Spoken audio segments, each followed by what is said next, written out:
What's going on, everybody? Before we get started here for the ABJ podcast, Tornado Tag, episode 140, the Iron Claw. Let's give a quick shout out to our YouTube top tier members, World Champ, Freak Maniac, Triple Crown, Nobody currently, and Grand Slam Raz. So YouTube memberships are currently turned off. We're working on getting this fixed. So in the future, you guys can support the channel with super chats, donations, and memberships on YouTube. Until that time, you can still donate and tip on the link tree below, as well as subscribe to our Patreon. It's just set up for general support now. There's no bonus stuff. But if you're really interested and you would like bonus stuff, shoot me a message and we'll work something out. Also, merch is available.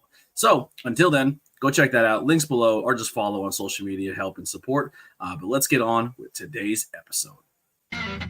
This is an ABJ podcast production. Join us. Would you kindly join us at the Cult of ABJ Discord community? We'll see you there. Join us.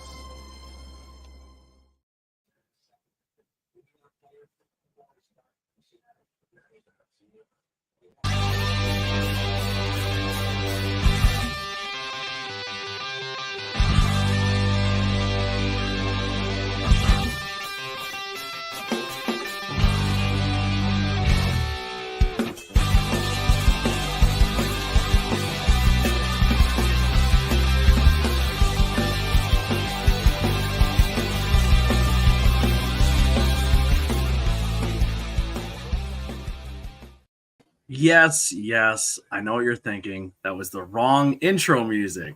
As we were starting, I realized Tornado Tag was not uploaded to the page, so I couldn't play it, and I don't have the thing logged in to quick upload it. So we just went with the normal podcast music. So you did not tune into the wrong. If you're looking for Tornado Tag, you're confused. Wait a second, that's the wrong music. I honestly think I doubt half you would even notice. But we are here for Tornado Tag. ABJ BP Burke on the call here tonight. Both of us are, at least I am. I'm absolutely physically exhausted. Yeah. Shows are a lot of energy spent. But we did some commentary here together this weekend in the Mall of Steamtown in Scranton, Pennsylvania for New Era Pro Wrestling SmackDown. Steamtown SmackDown, which was a really good time. The second show of their promotion. We got to work for the first time now at this promotion. Some really fun things happen. We'll kind of get into like what's going on with us, and then we'll get into this. So if it's your first time listening, we have a little bit of banter in the beginning, and then we get into the topic. Just hang out with us a little bit, and then, or if you don't, we'll iron claw you. Or you could probably fast forward like 10, 15 minutes if you want to skip all this on the We're not going to iron claw anybody. Yeah. I mean, I might try. I don't think I have the grip strength. But BP, what did you think of the show? The Steamtown SmackDown show, a lot of fun. The crowd brought the energy, a lot of fun matches going on, a lot of great. It is one of those really well aptly named promotions, New Era Pro Wrestling, and they are really doing a great job of showcasing some young up and coming stars that are kind of that next generation. We talked about this a little bit on the way to the show about some people, like when we were first kind of getting into this as a little more than being fans and just kind of starting to get that first glimpse backstage, like right before the pandemic, and really get a chance to see some people who are really starting to put it together, who are now thriving, who are now doing so well for themselves, like just really just at the cusp of taking that next step after that first step. And there are some people that we see now that we literally saw maybe one of their first dozen matches. Yeah. And now they are really kind of taking those steps and putting it all together. And it's really cool to see that. It is so cool to see that. Yeah, that's the biggest thing, man. I've been having so many conversations with people lately about my content and the style of content and why I do the content.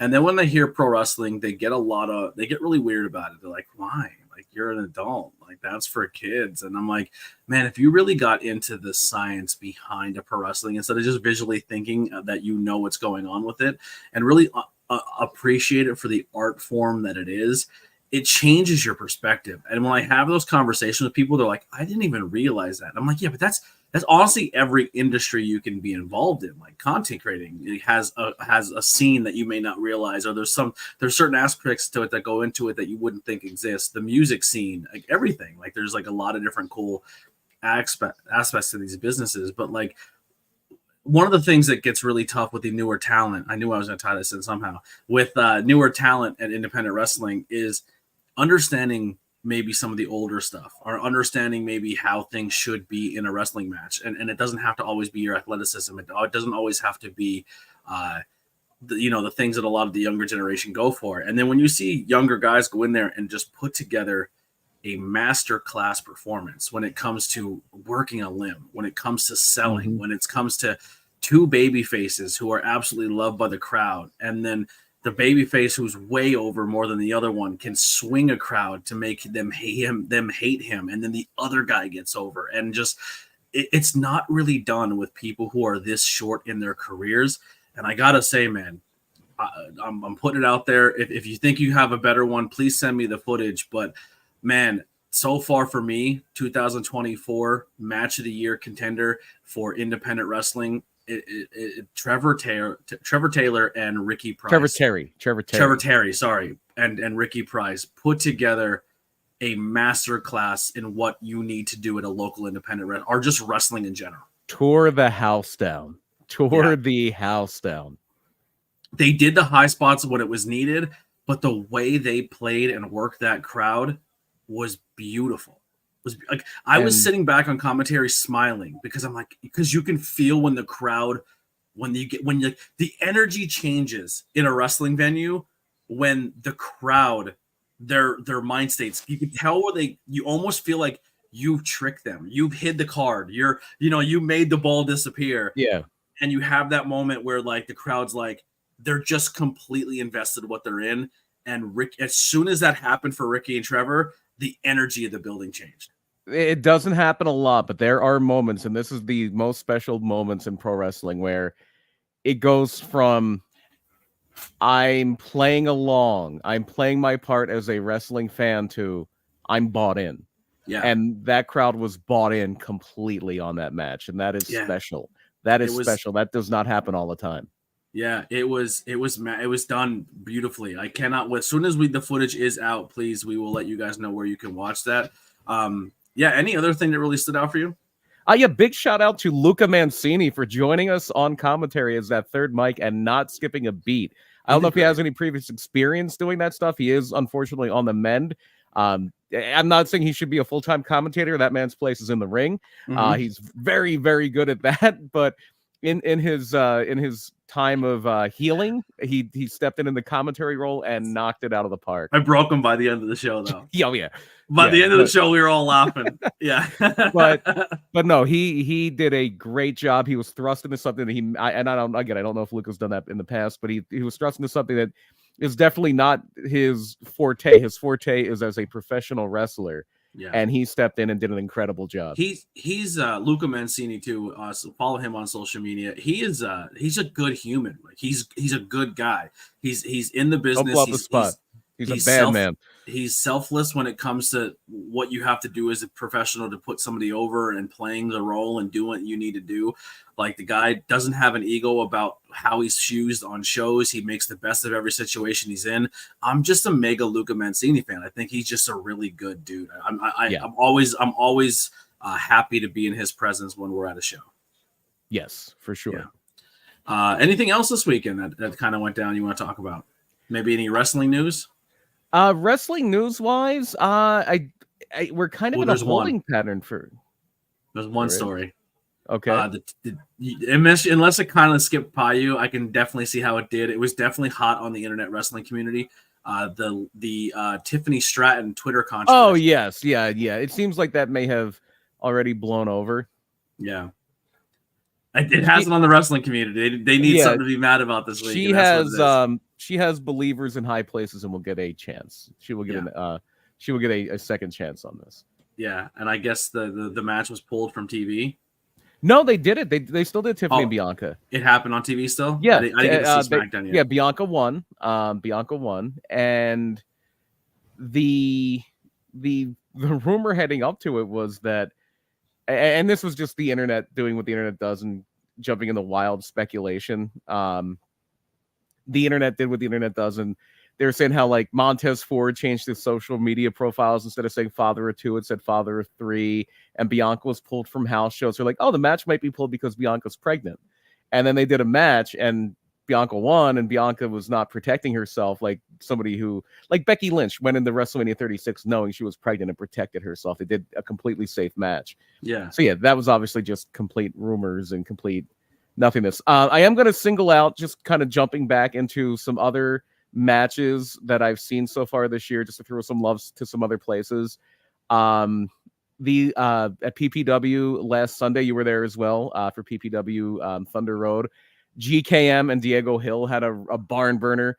Ricky Price and Clutch Adams went out there and really did something.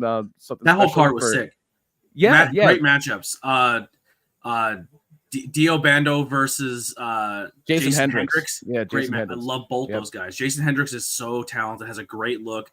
He's completely reinvented himself since the last time I seen him working with him in Jersey.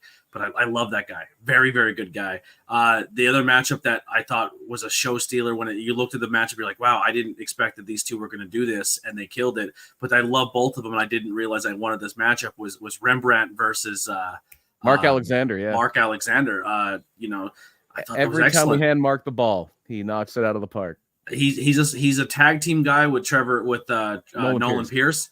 And Nolan Pierce is an upcoming guy who's really turning some heads. Yeah. But don't count Mark out. That guy's just as good. No. There's no Sean Marty. They can both be Seans. They are on the rise for sure. And throwing some love for another place. AXW had a barn burner on their last show that I had the pleasure of calling, and that was Sean Legacy, who was somebody they've really been given a chance to shine, and he has shown two events in a row. And he had a match with Miles Hawkins last month that was out of this world. At Honor was the name of their last show. Yeah. And then this weekend, the 25th, Sean Legacy, who has been super impressive for me, is just watching him on commentary. He is in a very prime spot this Saturday for AXW against Tony Deppen. So that's going to be an incredible match. Yeah. MA says in the chat, Alex Shelley versus Timothy Thatcher at Prestige. Yeah, say no more. I don't even know how to watch the Prestige, but if you can find a link of that, please send it to me. That's we didn't last night. We didn't get a chance to watch it. Oh, you go ahead. I'm sorry. I won't bear the lead. Yeah. Yeah. These are two people who are absolutely, if we were to just kind of make our dream roster, if we were starting an indie promotion, these two would be two of the first people I'd call, maybe 1 and 2. And if not, one of them definitely would be 1 for many reasons. But it was the Mecca Brian Johnson and Matt Mikowski. I didn't get a chance to see the match, but they were GCW in Philadelphia last night. I say that because it was very close to where I grew up, which is about 20 minutes outside of Philadelphia. Yeah. But they had a chance to hook it up last night for the GCW show, which had a huge crowd in Chester, Pennsylvania, at Harris, Philadelphia. Yeah. I'm going to track that one down because I have an immense amount of respect for both those guys inside and outside the ring, and I can't wait to see that. Yeah, listen, if you guys have matchups that you've seen at an independent show or something you watch that's maybe not mainstream or you think we should definitely know about it or talk about it, please at us on social media. You can do at BP Burke, exactly how you see it on the screen, b.p.burke, or myself, A Blackwell Jr. or DMs or whatever we have open. Tag us in some fun stuff. We'd like to hear more of what's going on in the scene. If you have any news articles maybe you want us to talk about on future episodes, tag us and say, hey, I would love to hear your opinion on this week. Let's get engaged on social media, not just in the chats and stuff. Let's really start growing this. If we get more people, talking about the podcast, word of mouth. I know the ABJ podcast is very, very variety, and I sometimes people only listen to Tornado Tag and not the other ones, and we appreciate that too. But let's start really growing this. We have some really cool ideas in the chamber. I'm going to kind of tip the hat here to something you could expect very soon. Next week we are going to be back on. Actually, next week to be determined. If we do it, we might have to do it earlier in the week. I'll let you know. Because I may have gotten an invite. I just remembered as we were talking, like right the second, that I might be going to go see my brother this weekend. Yeah, but we might be home. We might be home Sunday night, so maybe we're still on for this. But I will definitely make it work. Out. But if it's Sunday, we're gonna do Slamboree 94, which I'm pretty excited for. This is a really, really important one. Very special one for me. Very special one for me. And we're gonna start a new thing to look out for on the channel. So we have channel reviews, our old show reviews. We're doing a movie review right now, which maybe we'll do more wrestling movies with wrestlers in it and maybe talk about the movie. No. Yeah, most of those are bad. Most of those are bad. Yeah, I don't know if you want to do that.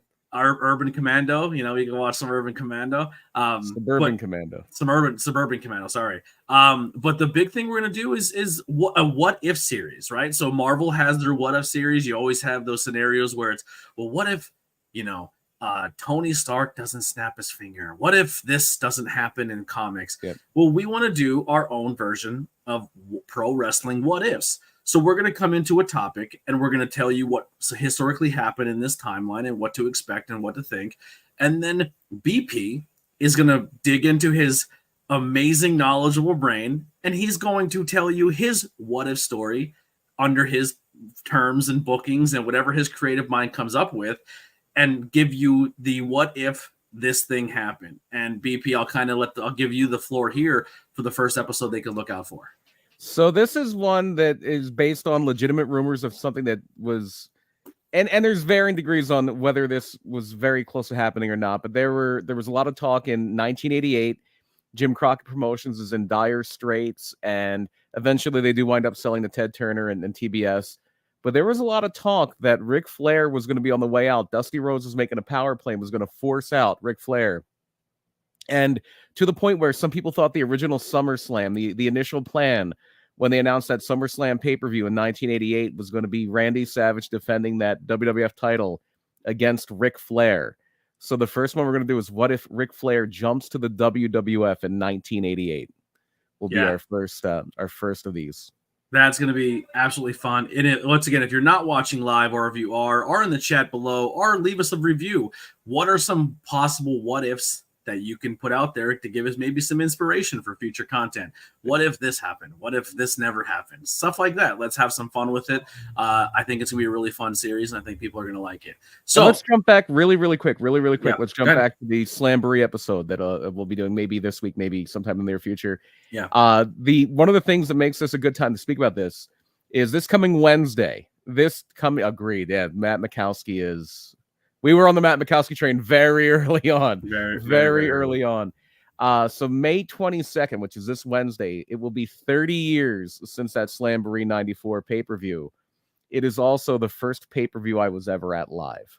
It was at the Philadelphia Civic Center. May it rest in peace. I believe it may have been the final wrestling event at the Philadelphia Civic Center. But it was the very first pay-per-view I was ever at. And it was also the last WCW pay-per-view before Hulk Hogan signs with the company. Yeah. All right. Well, let's kind of shift gears. If you have listened or watched some episodes of Not Cool in High School, we start off with a little bit of bio, a little bit of the bio of the movie. So The Iron Claw is a 2023 biographical sports drama written and directed by Sean Durkin about the Von Erich family, a family of professional wrestlers who are cursed by constant tragedy. The film depicts the struggles of a wrestling company owner Fritz Von Erich's sons to achieve success their father groomed them for, from 1979 to the early 1990s, resulting in more tragedy. Zac Efron, alongside Jeremy Allen White, Harris Dickinson, and Maura Tenley, Tierney, and a few other Tierney. Tierney. This is why I don't read the names, because I always fuck them up. And big other shout members. Big shout out to Holt McCallany, who steals the movie for me. Hold on one second. Who did he play? I don't He's know Fritz. The actors. Oh, Fritz. Holt McCallany plays Fritz. Yeah. But where am I at? The members of the family titled after the Iron Claw, an in-ring signature move by the Von Erichs. So this was done in 132 minutes. It is a American film. It released November 8th, 2023 in Dallas as a pre-sale tape airing. Then December 22nd, 2023 in the United States. And then February 9th, 2024 in the United Kingdom. Its budget was $15.9 million, and its box office made $45.2 million. It is currently streaming now live on HBO Max. Yeah, I think it's just called Max now, but yeah. All right, Max. So if you haven't gone and seen it, please do so now. Before we get any further, we're going to put the scroller up. This movie, this review will contain spoilers. We are going to spoil the movie. We're going to talk about the movie in depth. If you're a wrestling fan, I'm sure you know the story, and maybe we'll kind of, maybe if you're not a wrestling fan, we'll maybe tie some things into the movie that they didn't talk about. So I'm going to do a scene breakdown, and then I'll kind of throw it to Brian to kind of maybe add more that we didn't see in the movie, or depict if they did a great job depicting that in that time frame. It jumps around a lot, so it is hard to keep track of some timing, because some things act like in movies, when I hate when they kind of do this, where it's like it looks like it happened the same day. You know what I mean? Yeah. That happens quite a bit in this movie. Yeah. They make it definitely do that. So the movie starts out with the dad here getting into he's in a match. It's all black and white. He's beating the dog shit out of a guy, hits him with the Iron Claw. Really shows that the dad was a really, really prestigious wrestler. The guy was really good at what he did. He was a top athlete. He was mean. He was brooding. He was a man's man. And then it cuts to him going outside with his two boys and his pregnant wife.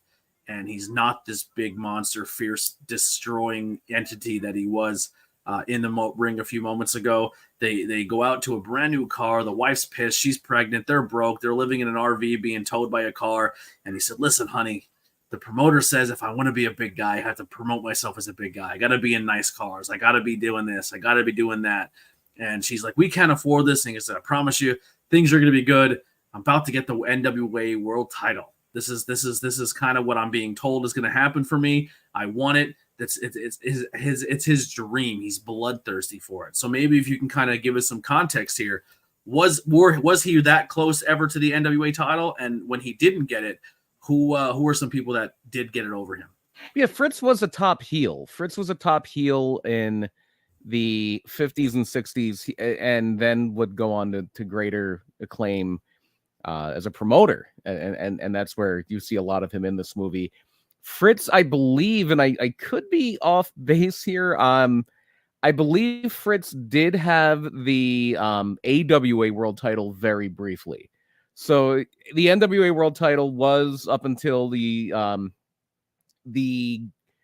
kind of overtaking of professional wrestling by the WWF was the preeminent world title. But you also had the WWF World Title, which was through the Northeast. Bruno Sammartino had a big hold on that for a long time, and Pedro Morales, Bob Backlund, obviously. But then you would have the AWA World Title up in the Great Lakes area, Chicago and Minnesota. Minnesota was a stronghold there, and Fritz did hold, I believe, very briefly. And I could be wrong here. It's looking like it's not. I thought he did hold it, but maybe he did not. The AWA World Title there. But yeah, Fritz was a top heel. Oh yeah, he was the AWA World Champion one time. I was correct. Yeah. Fritz also was a very prominent tag team wrestler. And I think one of the things that hurt Fritz was the fact that during his heyday as a wrestler, he was an ethnic heel. He was the AWA champion for 12 days. He beat Vern Gagne for it and then lost it to Vern Gagne. So Fritz was essentially he played a Nazi, for lack of a better term. He played a Nazi. He was trained by Stu Hart. He's one of the graduates of the Hart family dungeon, and he was teamed up with somebody named Waldo von Erich, no relation, but they were supposed to be because they bring this up in the movie. Fritz's real name is Jack Adkisson, and he becomes Fritz von Erich, the evil German. And yeah, he was a very successful heel. He was very instrumental in the early days of. Von Erich was his mother's maiden name or something like that. I don't know how true that is. I don't know how true that is. It could be, but.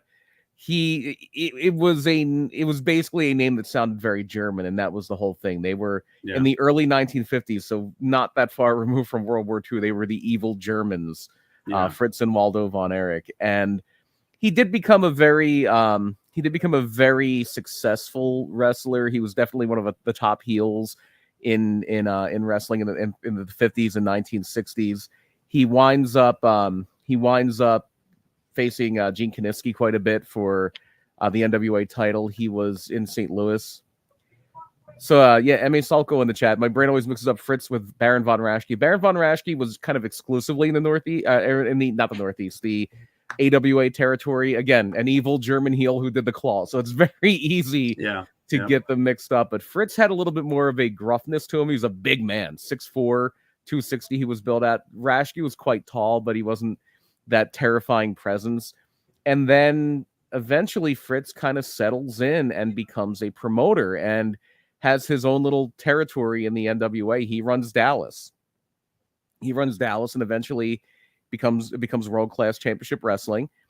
And he was a very instrumental figure in the NWA. I believe I should have looked this up before we went live, but I know he was at times like an officer in the NWA. And I think he may have even used Jack Atkinson as his name, but he was very much Sam Mushnick was always a guy who really had a stranglehold over it until Jim Crockett, but Fritz had a lot of influence over the NWA for the late 70s and into the early 80s.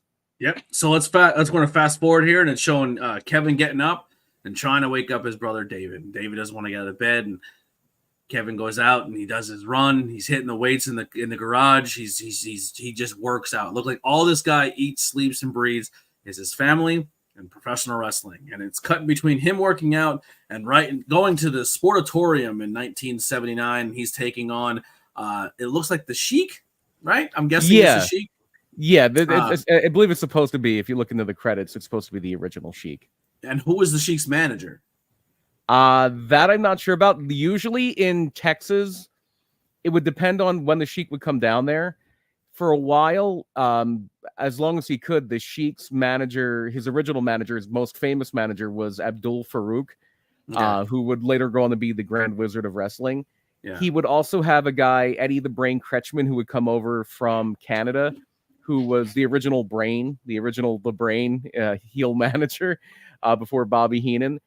But Eddie Kretschmann, I don't think, traveled a lot. A lot of times when the Sheik would come down to Dallas, he was managed by a guy who is not really in this movie, but really had a huge effect on the actual events of this time. And there's Gary Hart.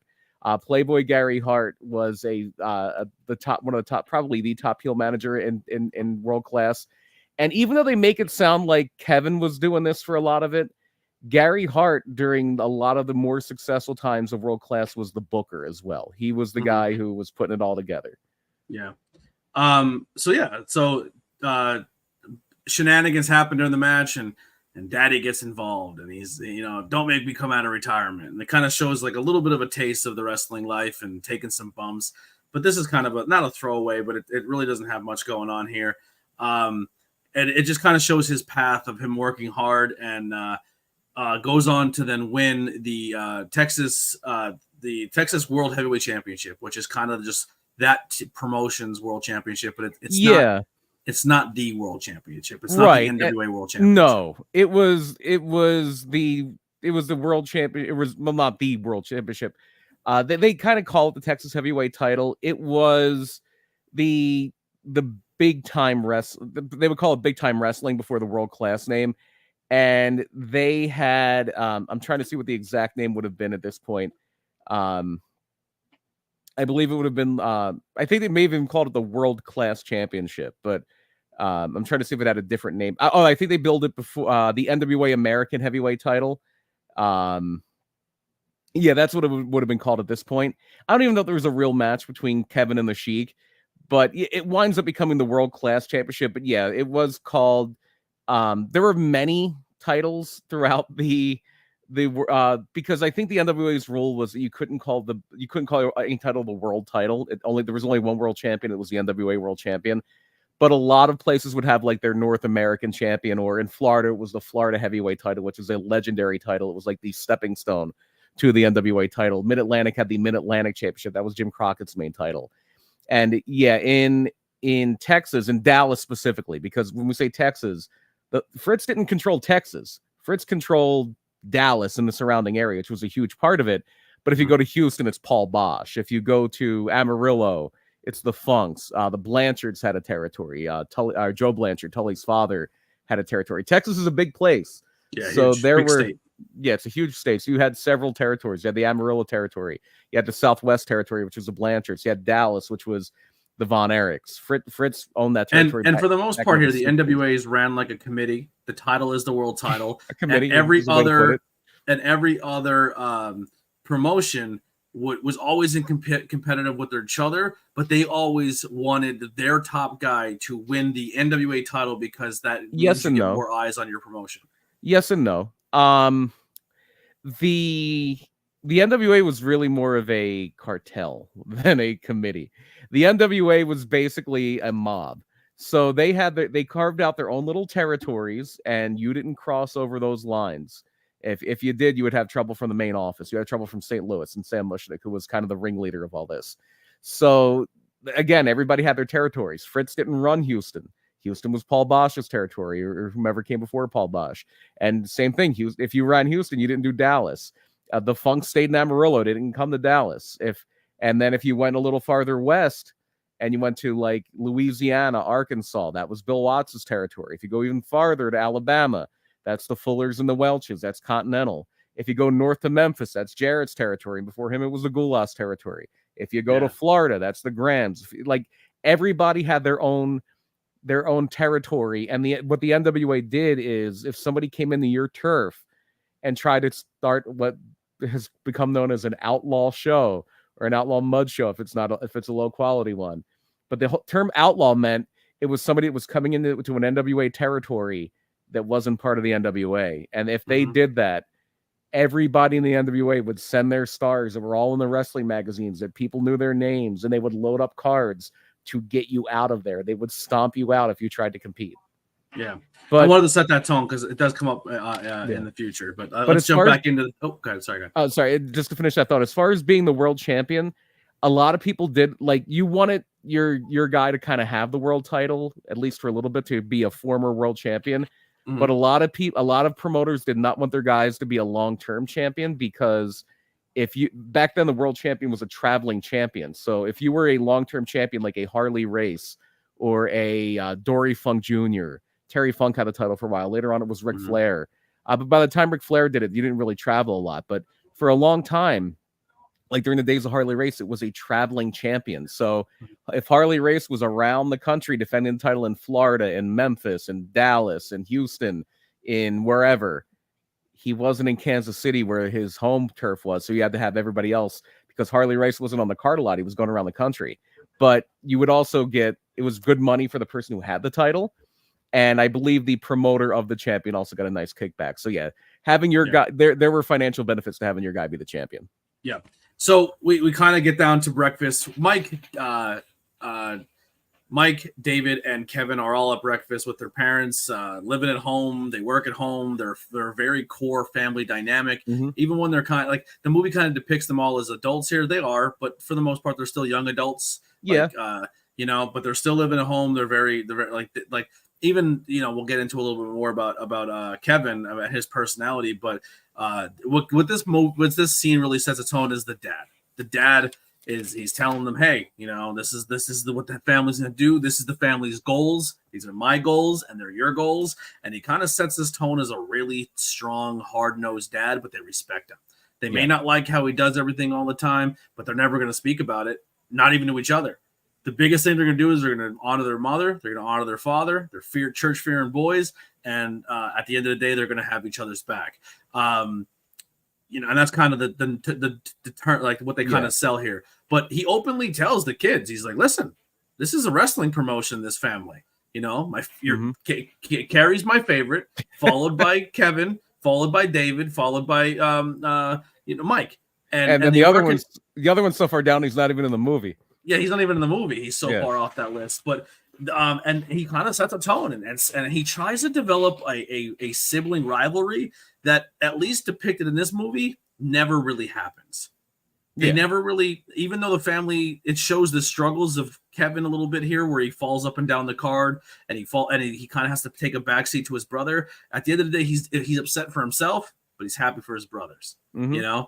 And that's kind of crazy that the dad is setting that tone in the family, but the brothers don't ever really bite into it, which is very, very, it's very telling of how good these kids that they were as brothers.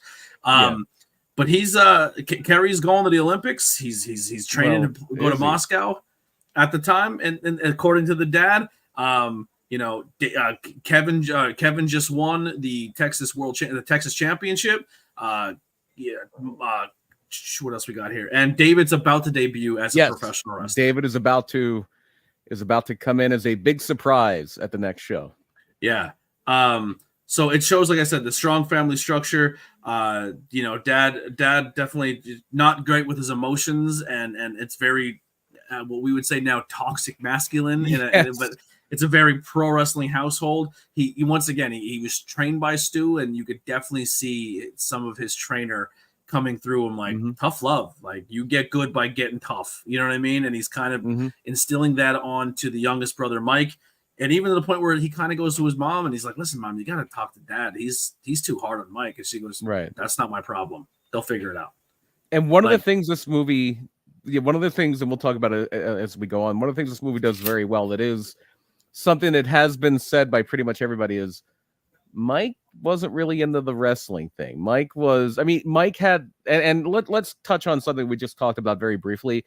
There is a fifth Von Erich. Well, there's actually 6 Von Erich brothers, and they do talk about Jack Jr., the oldest brother, who was died in an accident when he was 5 years old. He was electrocuted. Yeah. But that happens well before the events of the most of the Iron Claw. That the other brothers, after the oldest, Jack Jr., who died at a very young age, there are in real life. This is, again, talking about the differences between what's presented in the Iron Claw and what is really happening. There is Kevin, there is David, there's Kerry, there is Mike, but there is a fifth brother, Chris Von Erich, who is not in this movie. This movie basically acts like he does not exist. And I know the guy who did this movie, the guy who wrote and directed the Iron Claw, has said like that was probably the most difficult decision he has made in creatively in writing something when he wrote this, just because he felt like it would have been too much tragedy to have another spoiler. A lot of these brothers die. He felt like it would have been too much tragedy to have another brother. Again, and Mike did, or I'm sorry, not Mike. Mike's in the movie. Chris did pass away. Chris did kill himself. Yeah. And we will definitely give Chris his due towards the end of this podcast, and we'll talk about the movie. But towards the end, we will give Chris his due about what he fits into a lot of the story and what type of person he was before. Unfortunately, he's no longer with us. But it shows after breakfast. It kind of sets that tone that Mike is kind of a lost soul. He doesn't really know what he wants to do. It talks about him eating a lot. That's kind of the biggest character. They tell him he just always wants to eat, but he can't really put on a lot of muscle. But he kind of. No, one thing I will say with the movie that kind of threw me off a little bit I'll get into it a little more. I think when actually we can just talk about it a little bit now. The casting of this movie was tough, right? I think everyone did a good job depicting who they were supposed to be, but I always seen David as taller and bigger. I felt like Dave too tall and too small, if that makes sense. Now, maybe that's just my brain of how I feel like I've seen them in photos, because I didn't watch them on TV all the time. I feel Mike was portrayed pretty well for the most part. I think as Zac Efron as Kevin, I feel I would have swapped Kevin for Carrie. I agree. I think the kid who was in Shameless should have been Kevin. Jeremy Allen White, and he's a great actor, fantastic actor. But I feel like Zac Efron would have been a better Carrie than a Kevin. Yeah, I didn't think Zac Efron had a bad performance here. No, not at all. Looks wise, he was jacked. He was in amazing shape for this. Not that Kevin Von Erich was like a beanpole, like, because I thought back, like, Kevin was a little more lanky. Then you look at pictures of Kevin, like, no, he wasn't. He was a big dude. He was more caught up than he was bulky. Yeah, he was in excellent shape, but Carrie was built like the Ultimate Warrior. Right. Carrie, like, I would have, and I understand why they didn't, because Kevin Von Erich role is the lead role of this film. Zac Efron is the biggest movie star in this movie. So it's all about selling tickets. So I understand why they did it, but I would have flipped and had Jeremy Allen White as Kevin and Zac Efron as Carrie. Yeah.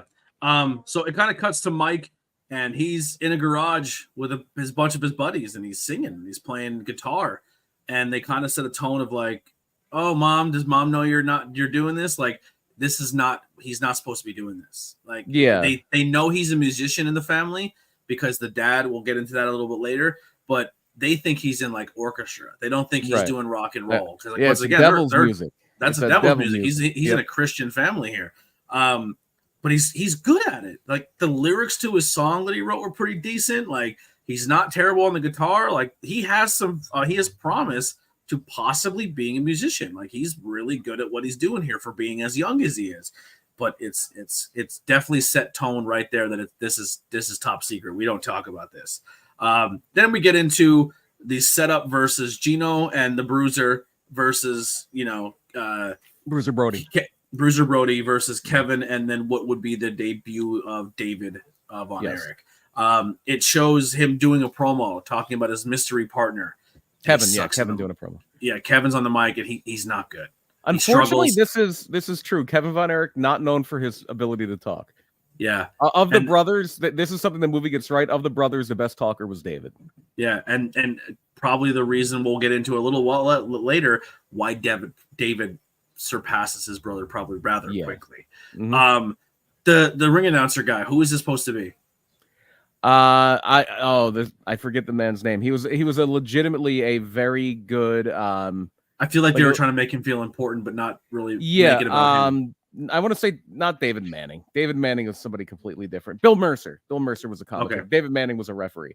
Bill Mercer was he was an actual, like a lot of wrestling commentators back then. Bill Mercer's a real person. He wasn't made up for the movie, and he was a newscaster, and he was a fixture in Texas, and actually was on TV covering the JFK assassination in Dallas where it happened. Wow. Then we cut to after the match. Went really well. David's a hit. People like David. Mm-hmm. They like him in the ring. They like him on the mic too. He grabs the mic and he's giving them. Not yet. He hasn't grabbed the mic. Well, okay. You're right. Yeah, that's not yet. So then it kind of cuts to outside, and Kevin meets what now will be later his wife Pam. But she has to kind of ask him out. He's really, really socially awkward. He doesn't really know how to talk to women. He's very sheltered. He's very sheltered. He's jacked. He looks like a god. And it's Zac Efron. Yeah, but he doesn't know how to talk to women. Like he's really awkward, and he kind of talks about that. And Pam is like almost like throwing herself at him, but also still kind of being respectful. One of the things with this scene, and we were kind of watching about it in our watch throughs, his eye is like swollen completely shut. So I don't know if there's a bonus scene where he takes a legit shot. Efron might have gotten caught with something, Yeah, but his eye is like closed. Like they said like him and Chavo would work like 12-minute matches. Like Zach did a lot of wrestling. So Zach he might have just gotten like a bump or a bruise that they couldn't really cover up. They won. And Pam is played by Lily James. If you've ever seen, I think the one thing I knew her from was Baby Driver, the movie Baby Driver. She is the love interest, Deborah in Baby Driver. Yeah. So after this, David joining, a huge boost in the ratings. People are into David. The TV ratings are up. Is it just David? Is it good booking? Who knows? But they're kind of making it seem like David's becoming the apple, the eye of the fans, and David popping in as this. He doesn't really show, but he's a brooding guy. He's a lot bigger, but he's just as athletic as his brother. He's something new. And probably, Kevin's really good and they love him, and he's popular, but maybe that lack of charisma, that lack of mic skills is what's kind of holding Kevin back from being that mega star that he wants to be. Everything about Kevin is a mega star. His body, his look, his work ethic, lack of charisma. He's a little weird. He's a little different. He's, he can't really get over.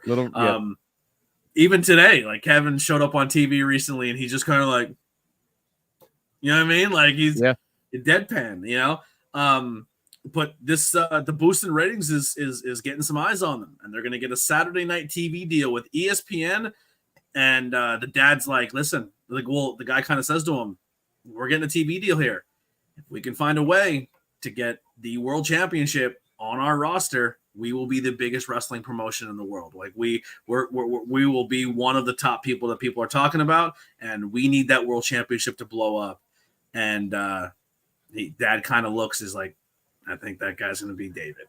He's mentally shift gears that he's going to the next son. Yeah, David is, And it's not just Fritz here.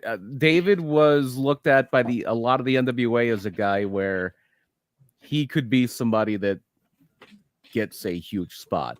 Mm-hmm. The one thing they always said was you could only be the NWA World Champion long term. Like even Dusty was the greatest babyface that ever lived. He was only the champion for a few weeks here and there. This was the days of the idea of the NWA was WWF was where the babyface champion was there for a long time. Like Hogan was champion for 4 years. Backlund was there for 5 years. Bruno had 2 reigns that were combined to like 11 years. They always had a babyface champion in the Northeast. But in the NWA, because again, they're only stopping by that territory. So the idea was you build up a babyface to go up against that traveling heel champion, and then the babyface would get screwed by hook or by crook. That traveling heel champion would escape with the title. But your babyface just got the rub by being against the champion. So yeah, David actually does. They don't really cover this in the movie. I think they said David's on the road is essentially what they said. But yeah, well, I'll get to that in a moment. David does travel. Yeah, some of the stuff it kind of is a little disjointed from the film. Yeah. But for real, David was a heel in Florida. He went to Florida, which was a territory you really had to prove yourself because it was a hot territory. Eddie Graham was like the genius of professional wrestling, and David was a heel in Florida in the early 1980s. So yeah, he was very much a guy. He went to New York for a little bit. He was the one that seemed like, okay, yeah, Kevin could be a huge draw in Texas. But at least initially, David was the one where it's like David was more of that old school of he could be the bad guy. He could be the guy who could talk them into the seats and he could still work. So, David was very much considered a likely future world champion. Yeah. So now we're at the dinner scene with Kevin and Pam. And one of the biggest things he kind of throws an Easter egg out here. And I'll throw it to you in a moment. But she's like, you're pretty much loved everywhere. You're a celebrity. He goes, yeah, they hate us in Missouri. So I don't know if you know if there's a story or anything behind that, or maybe we could dive into that in a moment. But he says his goal is to be the champion, and then he kind of tells his Pam about the curse. He's like, you don't know about the curse? You don't know about our family history? Like everyone kind of knows about us. We're popular. And she's like, no, what are you talking about? He goes, well, my dad changed his name to our family name that had a lot of tragedy, and then obviously Jack Jr. was born, and then he passed away when I was very, very young. And then everyone said since then the name is cursed. That there's something wrong with the name because you changed your name and you lost your son. And that sets up that scene. Do you know anything about the Missouri before I move on? I believe the Missouri thing, they may have tried doing a heel run up there, but that may be like kind of an in joke where St. Louis, Missouri was the seat of power for the NWA. And a lot of one of the subplots of the movie is that Fritz von Erich is always fighting with the rest of the NWA to get that world heavyweight title because they're not acting in the movie like wrestling is a legitimate contest where two people are trying to beat one another. It's like Fritz, when he's trying to get one of his sons to be the champion, he's like, can I make the right political machinations to get everybody to approve one of my boys to be the NWA world champion? Because this is literally how it used to go down. There was an NWA board, and Fritz was on that board. And I did check it out. From 75 to 76, he was the president of the NWA. But usually the main power broker, no matter who the president was Sam Mushnick. And Sam Mushnick was usually the president, but he was getting a little older at this point. Yeah. So basically, the NWA would have a convention every year. Usually it was in Vegas. And when they would go to the NWA convention, the board of directors, usually 9 people. And Vince Sr. even had a seat on that board for a long time, even though he wasn't in the NWA. That's how much people respected Vince McMahon Sr. The 9 people that were in the NWA board of directors would go to that convention and they would vote like who was going to be our world champion. Are we going to change the title at all in this next year? And it went down at that convention. So a lot of those machinations happened at those yearly NWA conventions. Interesting. So yeah, then our next one is going to be, Kevin, even though David's blown up, this is Kevin's opportunity. He's going to get a crack. He's going to get a chance at Harley Race in a non-title match to kind of find out, to kind of prove himself. So he, probably his dad went to those board meetings. He says, give my boy a chance. He's killing it. And they're like, we'll give you a chance. We'll give you a non-title fight. If your kid can get over, if your kid looks like he can do the deal, we'll roll with your kid. But this is his opportunity. And that's kind of how this is kind of set up here a little bit. the match was fine. There's a moment or two where he might have taken a harder bump and took a little bit to get back in the ring, whether that's kayfabe or real, who knows? Because the movie does do a good job of protecting kayfabe a little bit, but also kind of keeping kayfabe, pulling the curtain back a little bit. And it's kind of cool as a wrestling fan, even as a smart mark, you see the movie a little differently than someone who would know the wrestling business. You know what I mean? Right. Which I like that. I kind of like how there's a little bit of there's still some magic in a pro wrestling movie about pro wrestling, Yeah. Which I really like. But, he's going to get this opportunity. The dad always wanted it. This is the dad's goal. I can taste it. I'm getting it through you. Like, the dad's hungry for this. And it's the family mission. So Harley Race, and I love how the movie does this. It does it twice in the movie. But Harley Race gets on the screen, and he's cutting a promo. And he's cutting a promo for this big match that we're about to see in the movie. And so I'll kind of stop it here for a second, BP. From a scale of 1 to 10, how good did they cast Harley Race? Certainly better than another casting decision that has been widely discussed. I think I thought the guy who played Harley did a pretty good job. Arm tattoo. No, the arm tattoo was missing. Yeah, that was there's definitely a 1.5 to 2 points off just for the no arm tattoo. But I think he did get over this, this is a serious man. Like, that he was a little more gruff than Kevin. He was a little more Kevin is more out of what the 1980s version of a professional wrestler, but Harley Race is like this serious man. Do you think he captured Harley in the promo though? Do you think he captured Harley's essence? To a degree. Yeah. I would agree. But I'll tell you what, I don't know if they re-recited an old promo that happened, or if they had someone write him a promo for the movie. I can't tell you if those promos were 100% accurate that we get in this movie. I can talk more about that with the other one, but yeah, I'm not sure about the Harley one. It probably was an amalgamation. Yeah, this was a good promo. I think whoever wrote this promo was a good promo. I thought it set the tone for what we were about to see, and I enjoyed this aspect of the movie, of the promo before, and holding the belt, holding it out around the waist, but almost like a baby. But yeah, so the match goes on. It's a good match. It's a beat and bang 'em up match. But unfortunately, he's going to win this one by DQ. Harley Race will get himself disqualified. And then, he starts beating down his brother he's beating down Kevin after the match. David makes a run in, chases off Harley Race and gets a microphone, and he starts talking, and his cadence isn't there. He's struggling, and Dave just in the moment he's hyped up. Kevin starts cutting the promo. Yeah, Kevin's cutting the promo, and it's not good. And I don't think David, they didn't, at least it wasn't seen this way, but David didn't grab it to steal the mic. He did it because it's like, oh, my brother's struggling. He's exhausted. He's probably hurt. I'll save him. I'll help him here. And he gets the mic and he cuts a promo. Man, it's a good promo. And everyone's kind of hyped up about the promo. And the match happened, and it was a good match. But the promo at the end of the match really hit the lights for people when it came to David. Like, oh, even though he just cut a promo saying my brother's going to beat you down, everyone's like, wait a second, that was some good talking. Mm-hmm. We want to see that talking versus each other. That would be a promo like that. That's the selling to it. That's the talking versus talking, match versus match. Sorry, Kevin. Into the seats, yeah. We need David. We need David now. And that's kind of said backstage, that they go back, and he's like, what the hell was that during the match? You kind of made yourself look weak. You didn't answer the bell fast enough. You made yourself kind of look and that's where, like, in the match, they don't know how the kayfabe's there. And the dad even says, like, and he goes, oh, I took a real bad bump, Dad. But realistically, he's probably like, what we're saying is probably what happened backstage. Like, what are you taking a 9 count for? Like, are you crazy? Yeah. You're supposed to be looking tough. Like, but and there's even more subtext there of, Harley was testing you. And this is a thing that happens to this day. If somebody's going to get that spot, that especially if they're going to get that spot, and somebody's going to see if they're ready for it, they're going to test them. They're going to put them through the paces.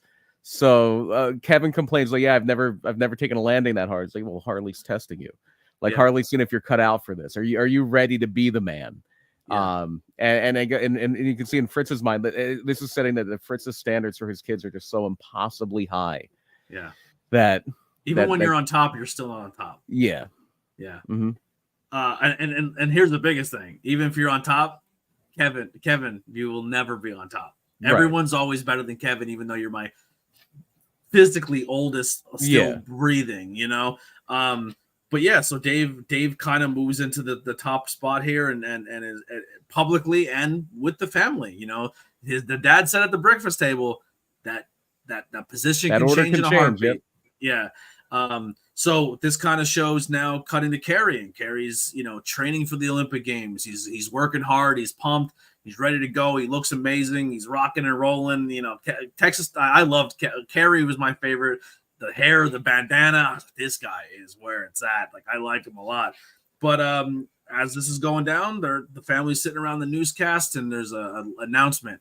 You know, some stuff going on in the Middle East, and Russia's involved in some nasty stuff, and the games will be held in Moscow this year, and the Cold War is going on, and the U.S. will not send its athletes to Moscow to compete in the Summer Games.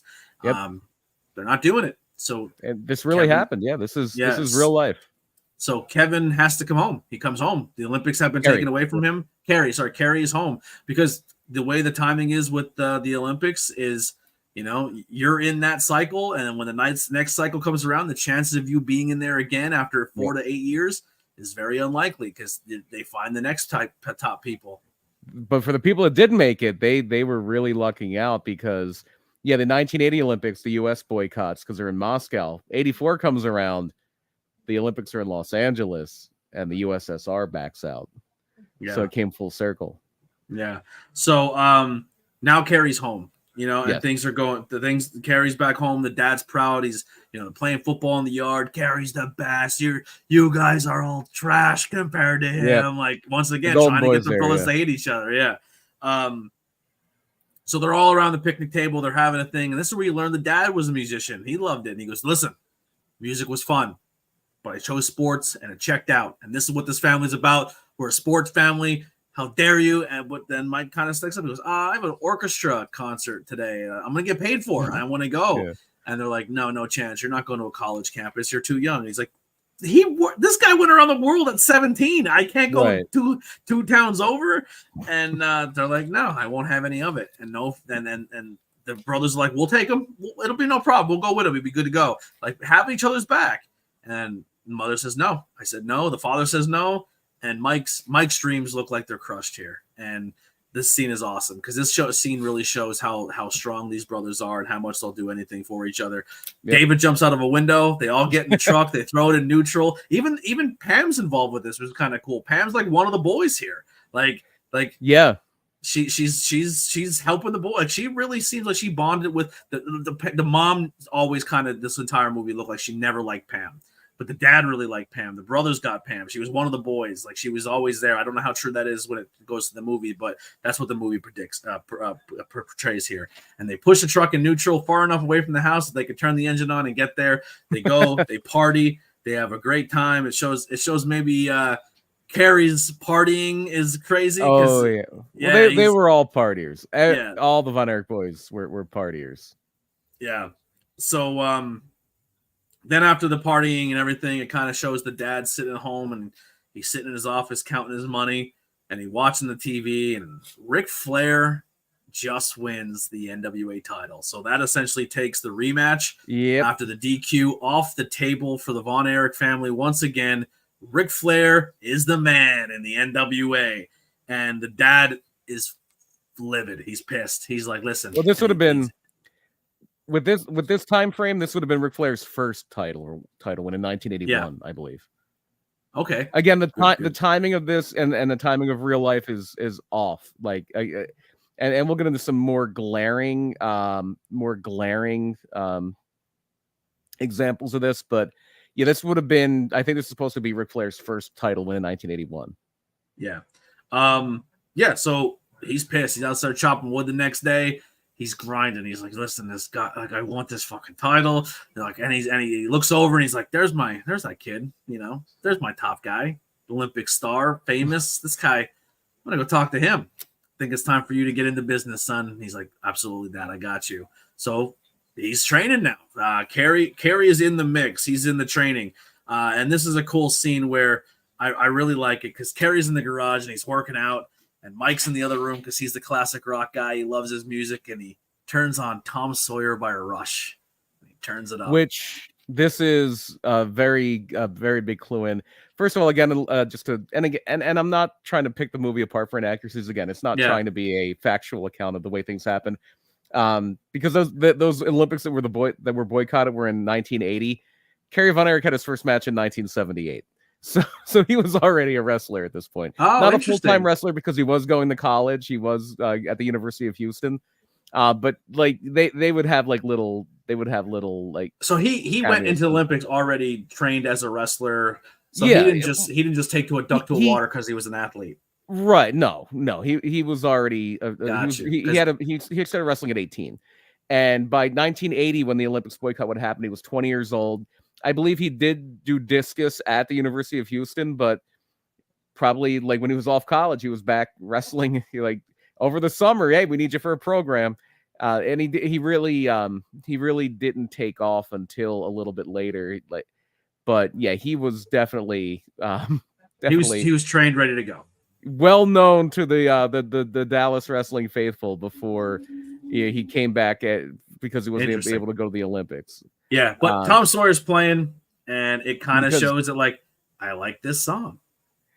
No, Kerry Von Erich, his nickname was the Modern Day Warrior, which comes right. That was Kerry's music. One of the things, and they do touch on this with like camera angles, and Fritz is like, I don't care about camera angles, but World Class does have a reputation for really revolutionizing presentation for wrestling, which you wouldn't think of. You would think Fritz Von Erich, it's going to be this very old school, very stodgy type of production, but they were really on the cutting edge of having multiple camera angles for a TV show, for implementing music that was popular during the day. They had the Freebirds. The Freebirds didn't invent entrance music, but the Freebirds made entrance music a thing.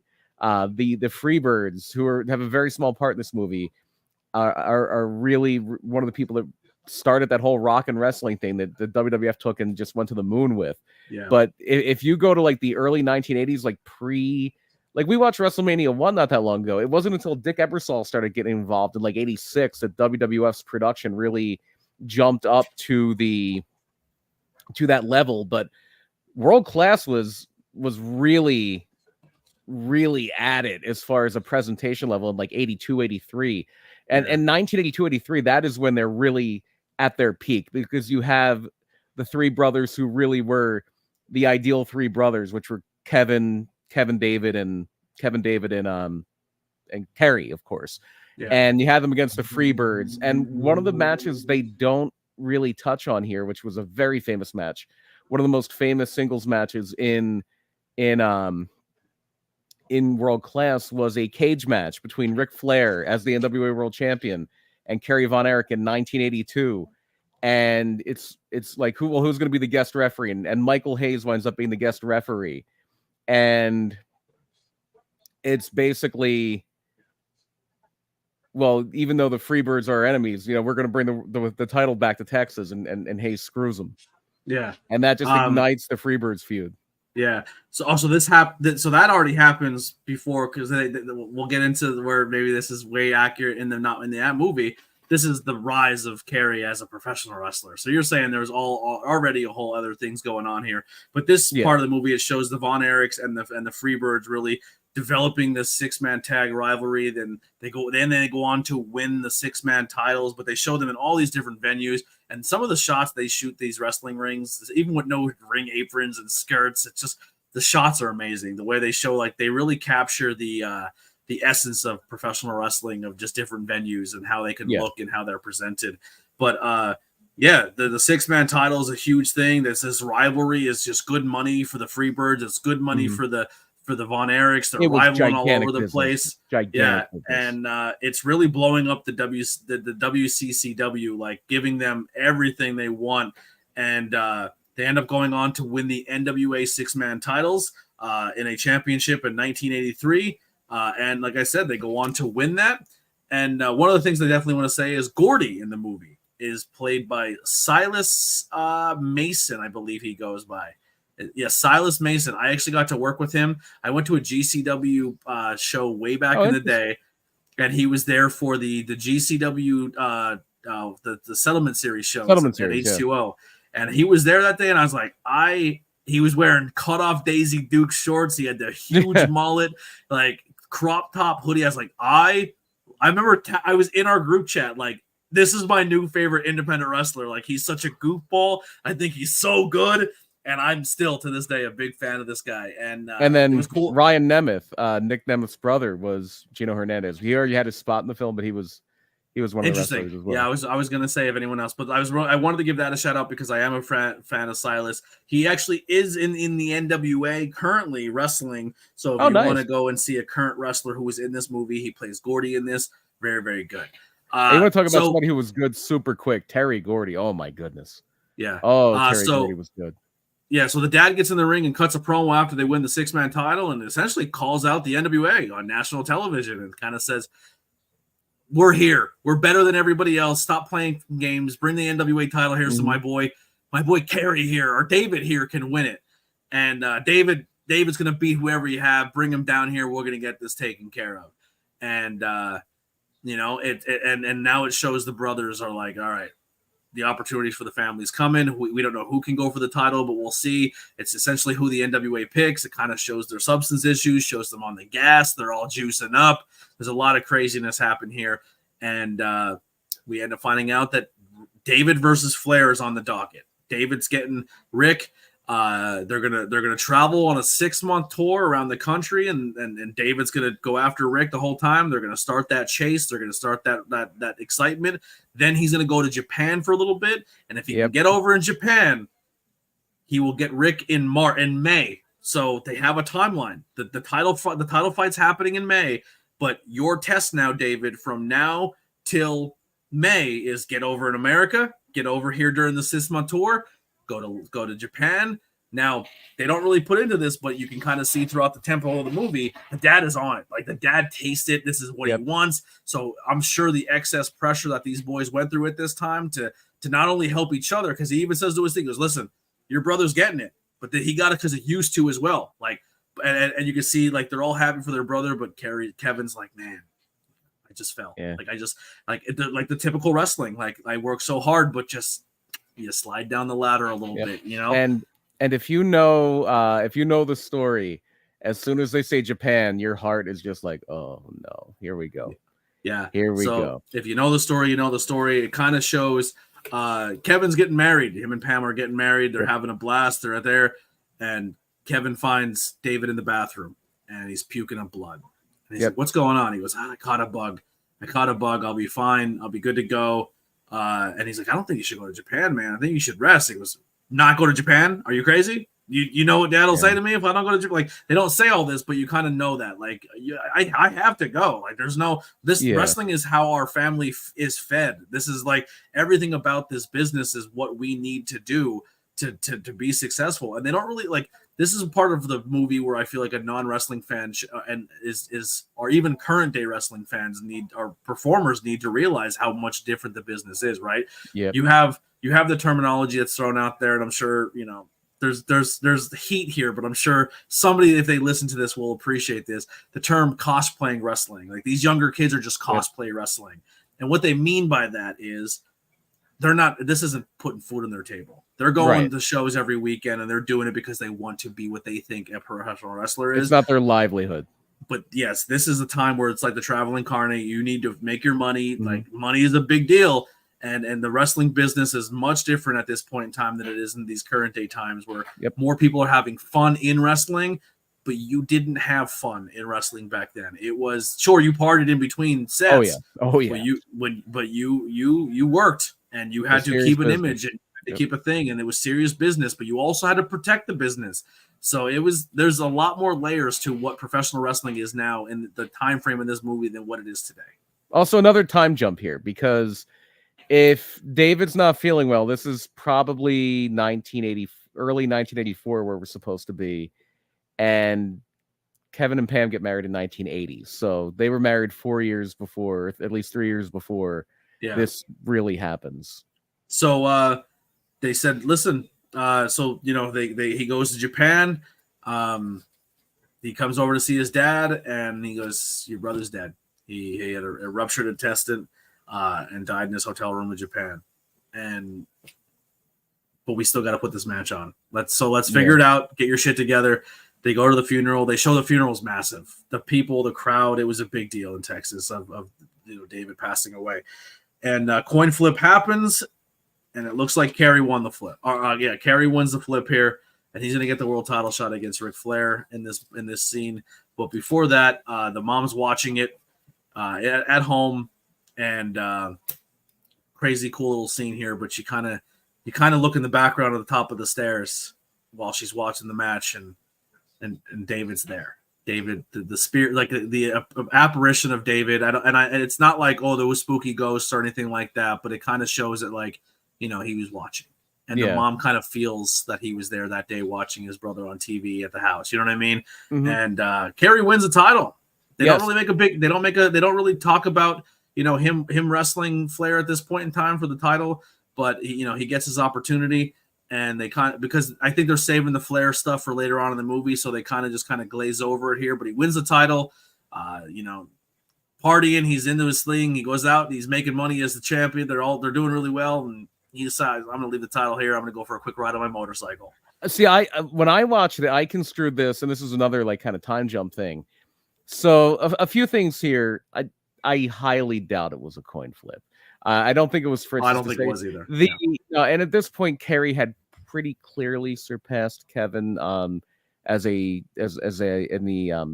favor and as a draw and things like that. Not a slight against Kevin, but Kerry was seen as a superstar. Like, he was seen as a guy where the rumor was always that if Vince knew he couldn't get Kerry to leave his dad, or he would have had him play the Hulk Hogan role. Like that was the perception of like Kerry Von Erich at this time. And really, the title win, like they don't really talk about this. I think they may call it the Parade of Champions, but the title win that Kerry gets here is at an event at Texas Stadium where the Dallas Cowboys played, called it was called the first annual David Von Erich Parade of Champions. So it was literally like supposed to be a match. It was May 6, 1984. It was about 40 years ago. A little over 40 years ago now. So a few months after David passes away, and the whole thing is they pack the house, 45,000 plus fans. He came out with David's jacket. Yeah, there was even a song that they said they put out just for it. Heaven Needed a Champion. And so, and if you want to see like the kind of carny Fritz really was, apparently they were selling autographs. They said David signed before he passed away, and really they had one of the referees sign them. Yeah, that's kind of carny Fritz was.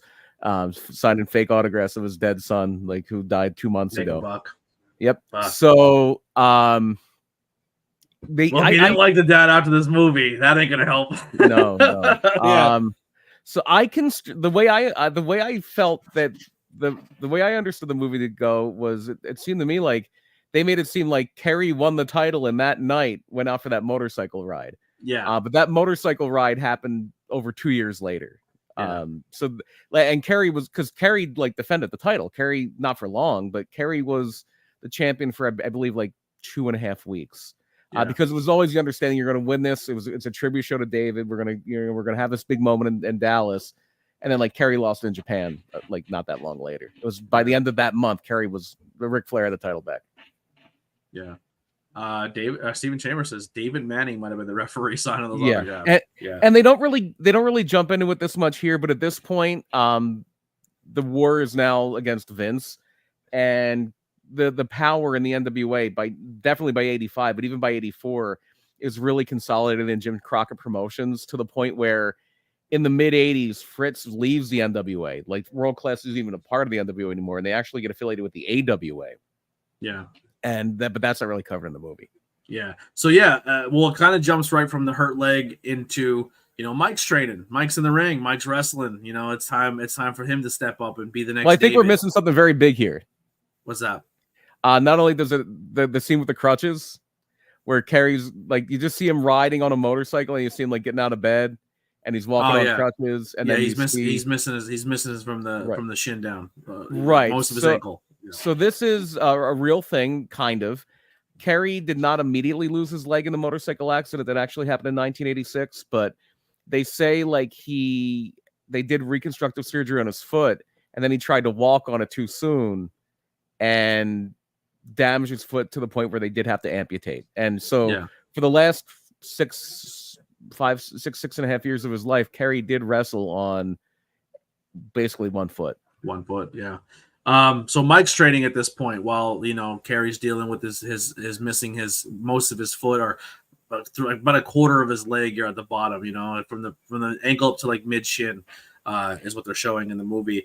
But yeah, David's wrestling. He's in a match. He's in a tag team match. It doesn't really say who or what, but he goes for a drop kick. Then he comes for another drop kick, and on the third drop kick, he lands on his shoulder weird and hurts his shoulder, and they have to call the match, and he's bummed out now. He also, was it more Mike or was it more the youngest brother that had the injury bug? This is where they kind of married the two together. David did get injured, but the injury prone thing was Chris, the youngest brother. So yeah. David, they did kind of put a lot of Chris in the David. David really wasn't as in the wrestling as his older brothers were. He was more of an artistic musician type guy. They said he wanted to be a cameraman. Like, he really wanted to be a cameraman for World Class. He was really more into that production side of things. Yeah. But he kind of got forced in the whole wrestling thing. And Chris was like, I want to be this, but I'm also like Chris shorter. Chris was very small. Chris was the youngest. He was probably a full foot shorter than David. And he, no matter what he did, he wasn't going to be he wasn't even as built as Kevin, let alone Kerry. So Chris was like kind of the runt of the litter.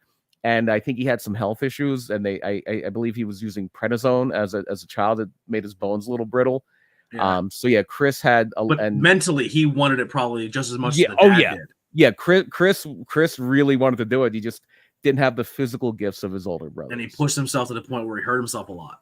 Yeah, where Mike had a decent size, but wrestling wasn't for him. Yeah. Not that he didn't have heart, but he didn't have a heart for the business. Yeah, his heart wasn't to be a professional wrestler. So during this, he goes for a surgery, and during the surgery, he gets toxic shock syndrome, and he goes into a coma, and he comes out, and he's not 100% anymore.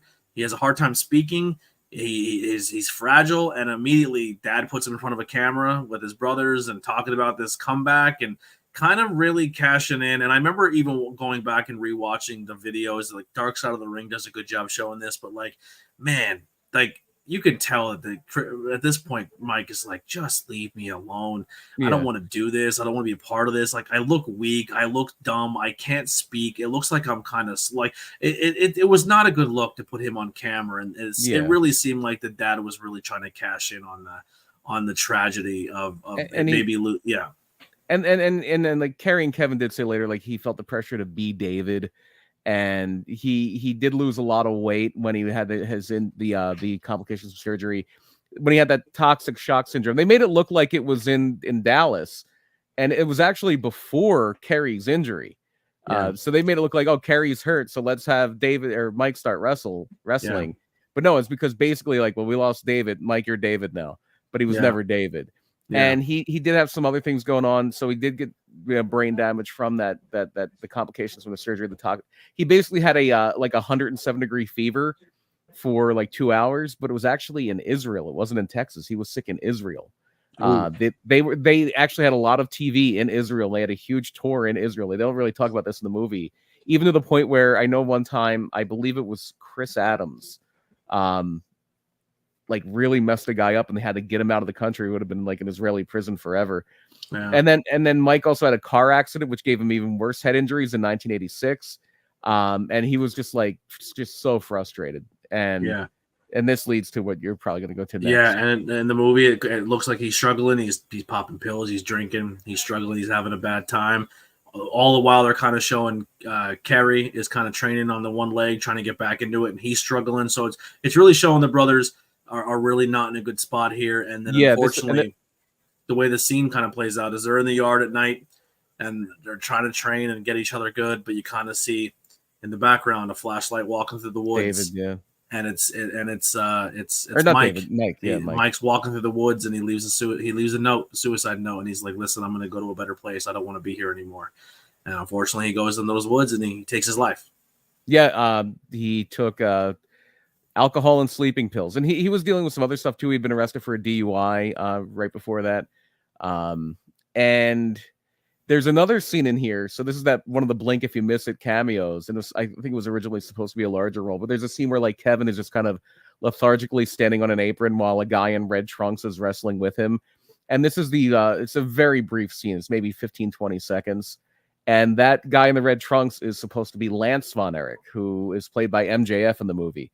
Mm-hmm. And Lance was not a real member of the family. Lance was I forget his real last name, but Lance was a guy they found at a gym. And they thought I think he was originally South African. And so he was brought in as Waldo, Fritz's kayfabe brother from way back when. Lance was brought in as Waldo's son, the cousin of the Von Erichs. And it was because it was just basically Kevin, Lance, and then when Kerry came back, Kerry, or for a while maybe even been Kerry, Kevin, Lance, and Chris, because Kerry's rehabbing from his injury. Well, do you also think here, this is where, Kevin is like, man, like, I have the ability and the look to be the guy again. Like, why do they all, like, it's almost like, well, we tried with him and it didn't work, but his brothers were good and they were more personality. Maybe we got to put someone with him. Well, it'll bring out the better side. Like, we'll still be able to, yeah. Yeah, at this point, the NWA thing is kind of not happening. They're out of the NWA. Yeah. And Kerry's really, if anybody's going to be like a world champion, it's going to be Kerry at this point, even though Kerry is hurt. And if you go back to like the 80s, 86 and all that, yeah, Lance Vaughn, that's his real name, Lance Vaughn. So if you go back to the 80s, like Kevin is for a while the world-class champion, but that's kind of the ceiling for Kevin at this point. The AWA is kind of bouncing around between Rick Martel and Bockwinkel for a little bit, Kurt Hennig. The NWA, it's just Jim Crockett Promotions now. They have a stranglehold on its Flair. They're the world class is out of it. World class is like struggling to survive by 86, 87.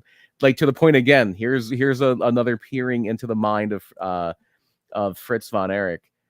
They do a whole thing where Fritz fakes a heart attack. Just to kind of get publicity because their crowds are dwindling. Yeah. Well, here in the match, here in the movie, we're going to see that, the training, and then obviously he takes his own life. And one of the toughest scenes in the movie, and I'm going to be honest, this one, there was a few times where I fought back emotion watching this, but this one, like tears get in my eyes when the mom is just staring at that black dress. And she's like, I wore this 3 times now, and all 3 of them are my children. Like, I can't wear it. I can't physically put that dress on again. Like the dress is bad memories. Like the mom is trying so hard to be a good wife and be there for her husband who is probably really hard to deal with. Yep. And the mom is just trying to hold it together, but she's mentally checked out. She's just like, I'm just kind of going through motions. Like a mother losing 1 kid is already hard. She's on 3 now. Yeah. And 2, 1 was taken, both of them were taken by tragedy, accidents. And the third now was a suicide, which is not easy to deal with. It's not a big role, but Maura Tierney does a great job with that role too. She is, she was I think the most famous movie she was probably in was Liar Liar with Jim Carrey. She played Jim Carrey's wife. She was on a TV show way back when, News Radio, but she does a great job. Yeah, it was tough. That was a tough scene for me, but Kevin keeps training, and in March. He's going to get an opportunity to go against Ric Flair. Now, this is where Ric Flair does his promo before the match, and this is where they really jazz up Ric Flair for you as a character. The promo, awesome promo. Great promo. Don't know how much of the promo was actually used or how much was movied, but him saying like, oh, you lost your brother? Boo-hoo. A real man picks it up. A real man. And that's kind of where they do a lot of this movie is just like bury your emotions. Keep it moving. Mm-hmm. You're in the wrestling business, kid. No one's going to cry for you. You know what I mean? Like the Flair promo kind of said like, I'm the man and this is why. You don't think I went through tragedy? You don't think I went through hard time? You know what I mean? Like it was, the Flair promo was good, but the guy playing Flair, he did not capture the essence of Ric Flair. Not really capture the essence of Ric Flair for all the effort. Did not. And some of that stuff in those promos was composite stuff from, it's actually 2 different promos that were on the original Ric Flair collection DVD. The one about like this suit costs, whatever, your suit costs that much, and I don't know how much that costs, to be ashamed to wear it. That was from like one of the Ric Flair promos on the Ultimate Ric Flair collection DVD.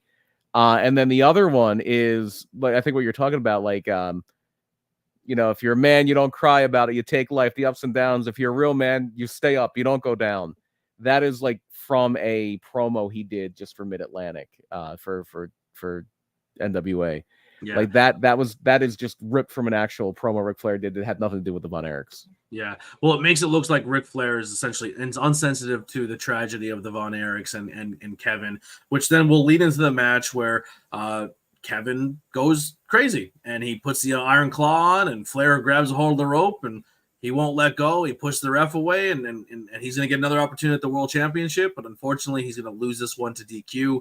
And Flair goes, man, I'll wrestle you any day of the week. That was fantastic. Yeah. You are a great wrestler. I will wrestle you up and down this coast because you will make me money. But unfortunately, that's the limit. You're going to be the guy who wrestles really good, but you're never going to be Ric Flair. And Flair kind of like, let's go get a beer. He goes, I'm good. I don't think that. And he's just like, all right, see you later, baby, and leaves. But like, really, just shows the hard work and care. Like, Kevin just works super hard, but he's just he's hit his glass ceiling. It's also shown the growth of Kevin of, okay, maybe wrestling's not the most important thing in my life anymore. Yeah. And maybe my family's a little more important than wrestling now. Yeah. And that's kind of where he switches, because he takes over the business now here. He's in charge of the promotion. The dad has retired, and he kind of looks through the books and he's like, man, all these books are cooked. He cooked all these books. It's all bullshit. How did he, where did he get the money to keep this going? Because I can't. You know, me and my wife are outgrowing our apartment. We're struggling. Everything's bad. And he kind of goes to his dad and he says, listen, man, you know, Kerry's in WWF now. They're watching him wrestle Mr. Perfect. Yeah, so now we're time's up in 1990. Yeah. Yeah. We're watching him wrestle, you know, and he kind of says to his dad, you know, Jerry Jarrett made me an offer. And he goes, if you sell that company, you know, who do you think? Oh, you're this is where the problem with you. You never take response. Kind of like blaming him for. And he's like, Dad, you ruined the business. I came into a shit show. And he's like, oh, you're going to blame me? You're going to blame me because you couldn't get the job done? Because you need your brothers again? Kind of like being a dick to him. And he goes, if you sell that business and you sell that company, don't ever walk through that door again. And everything about this guy has been this family and doing everything for his family. Like, it's hard to hear your dad say that. And he kind of keeps he kind of keeps it going. And at this point in time, Kerry's back home for Christmas. He's like, I'm not going to stay long. And he kind of gives his dad a gift of a pistol.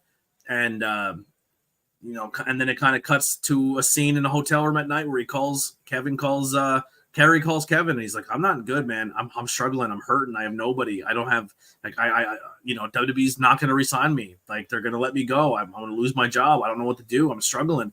Mentally, I'm not good. Like, he's probably struggling with substance abuse and everything like that.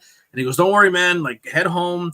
I'll be there as soon as I can. And I don't know how the timeline of this, but it's way off. The timeline of this is just way off. He goes to the house and he pulls up and the car doors open, which, you know, not a great sign if someone just leaves their car door wide open. The front door of the house is wide open.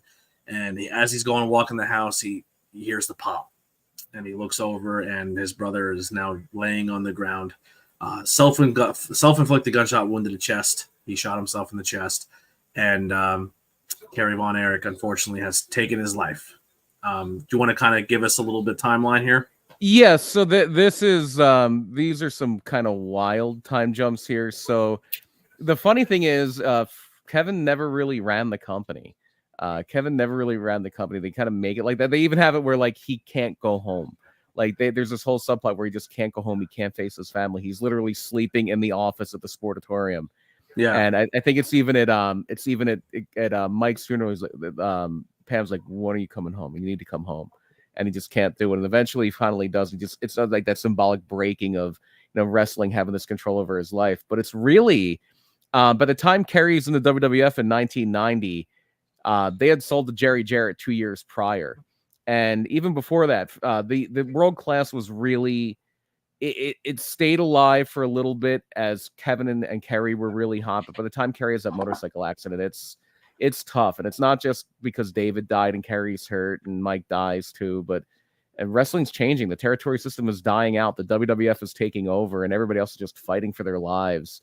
And the World Class was just a casualty of that. Even people that weren't Von Erichs, they lost Rick Rude. Rick Rude goes to Crockett, then he goes to WWF. The Dingo Warrior goes to the WWF and becomes the Ultimate Warrior. So they just had some, like, more of their local guys, and they try to make it work with the AWA, but the AWA is dying too. The territories are all just getting killed. Because WWE is killing it. Memphis hangs on more than any of them, but even Memphis finally loses out, like in the 90s. So the first person who was brought in, who was booking a little bit and was working backstage. He had started as a wrestler, but he had kind of just become a backstage guy and an office guy in World Class as a guy, Ken Mantell. And Ken Mantell winds up buying part of World Class from Fritz. And then they sell to Jerry Jarrett in 1988. The other thing that's not really talked about, this hit Bill Watts worse than Fritz is, but the economy in Dallas in the mid to late 80s is going bad because there's an oil recession. Oil prices plummet in the mid 1980s, and that hurts World Class really bad. That hurts Mid South really bad, and that changes the economics of people just don't have the money to go to wrestling because they lost their jobs because the oil fields are shutting down. And that's a huge thing in Texas. That's a huge thing in Dallas. So in fact, Kevin was one of the people who was kind of resistant to Jerry Jarrett taking over World Class. And maybe there's rumors that he even filed a lawsuit about it, but that's kind of unsubstantiated. But by the time Kerry's in WWF as the Intercontinental Champion, it's kind of done, and World Class is kind of done. And then Kerry passes away in 1993. And he's the last of the Von Erich brothers that did pass away, and he was the other brother in between this time. So yes, Mike takes his life, and then Chris takes his life. Yeah, and then Kerry takes his life. Yeah, Mike passed in 1987. And then Chris passed in 1991. So I think Kerry was already gone as the Texas Tornado at this point. But yeah, it was, again, just drug issues, depression, injuries, because he was just even simple wrestling moves. Chris was he was an asthmatic. He was just like not an athlete. He wasn't his brothers as much as he wanted to be. So yeah, he and unfortunately Chris passed away in 1991, and Kerry would have been in 1993. And much like Mike, Kerry, another issue that was going on with Kerry, I believe he was going through a divorce at the time. That was a big thing. And then I'm not 100% on that, but I believe he was. And then who's that? Kerry. Oh, and Kerry. Then he was also about to face some significant legal issues. He was on probation. He was arrested again for drug related stuff. And apparently Bret Hart had said, even as far back as 1990, that Kerry had decided he was going to join his brothers in heaven. He's just waiting on God to tell him when. Yeah. And that was it was just. And it kind of this was not in the movie, but it was talked about in the Dark Side of the Ring. The second brother to take his own life and was a gunshot wound as well. The first Chris. brother was sleeping pills, and the Chris was a gunshot wound. I believe he shot himself in the head. But it was one of those situations where he went down to like the lake that they had on the property, and he was in a bad way, and he was crying, and he didn't want to be alive anymore. And Kevin kind of feels like he talked him out of it. And he said he turned to like walk back up the path because he just give me a little bit of time. I just want to sit here by myself. Thank you. I'm clear headed. And when he turned and he started walking the path, he heard the gunshot. So unfortunately, this is now we're now here at Kerry is dead on the front yard, and now it's a second brother that he pretty much just missed. Yeah. And they both kind of came to him for help. And it's he says it to his brother on the phone too. He goes, after everything that I went through, you're gonna call and tell me you're gonna do this to yourself, man. Like, let me get there and talk to you. Like, please, you're gonna like. He's essentially telling, like, for my own sanity, please don't do this, man. Yeah. Like, because you don't. And this is where, like, if you knew the story with Chris has already done this to him. Like Chris was like, hey man, I'm gonna do this, and then he kind of feels like he win, and I saved my brother. I talked to him. And then he does it anyway. And it's like within a couple steps of each other. So like he was there for it. He was fresh for it.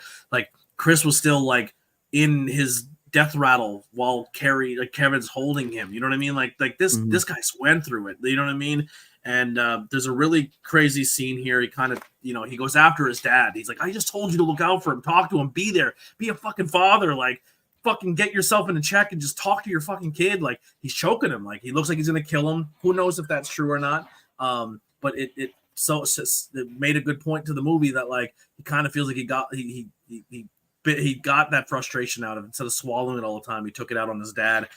He carries him into the scene, into the living room table. Once again, I don't know if any of this is true or if it's just movie gaga, but he carries him in, puts him on the kitchen table, and essentially at this point, like, there's no more brothers left. He's by himself. His last brother is dead in his arms, and it kind of cuts away, and it shows like an afterlife scene where, you know, he's on a boat and he's going and he sees his brothers on the dock, and he even sees the first little kid, you know, Jack Jr. Jack Jr. And he's reunited with his brothers, and he kind of says, like, how you were saying before, they wrote a song called Champion Heaven, and it's just like, he's like, oh, even up here you're the world champ, and like he kind of like lifts up his shirt a little bit. Like, they don't show the belt, but they show like, yeah, I'm a champion up here, baby. You know what I mean? Like, it was, and all the brothers are together and they're reunited in this beautiful afterlife scene.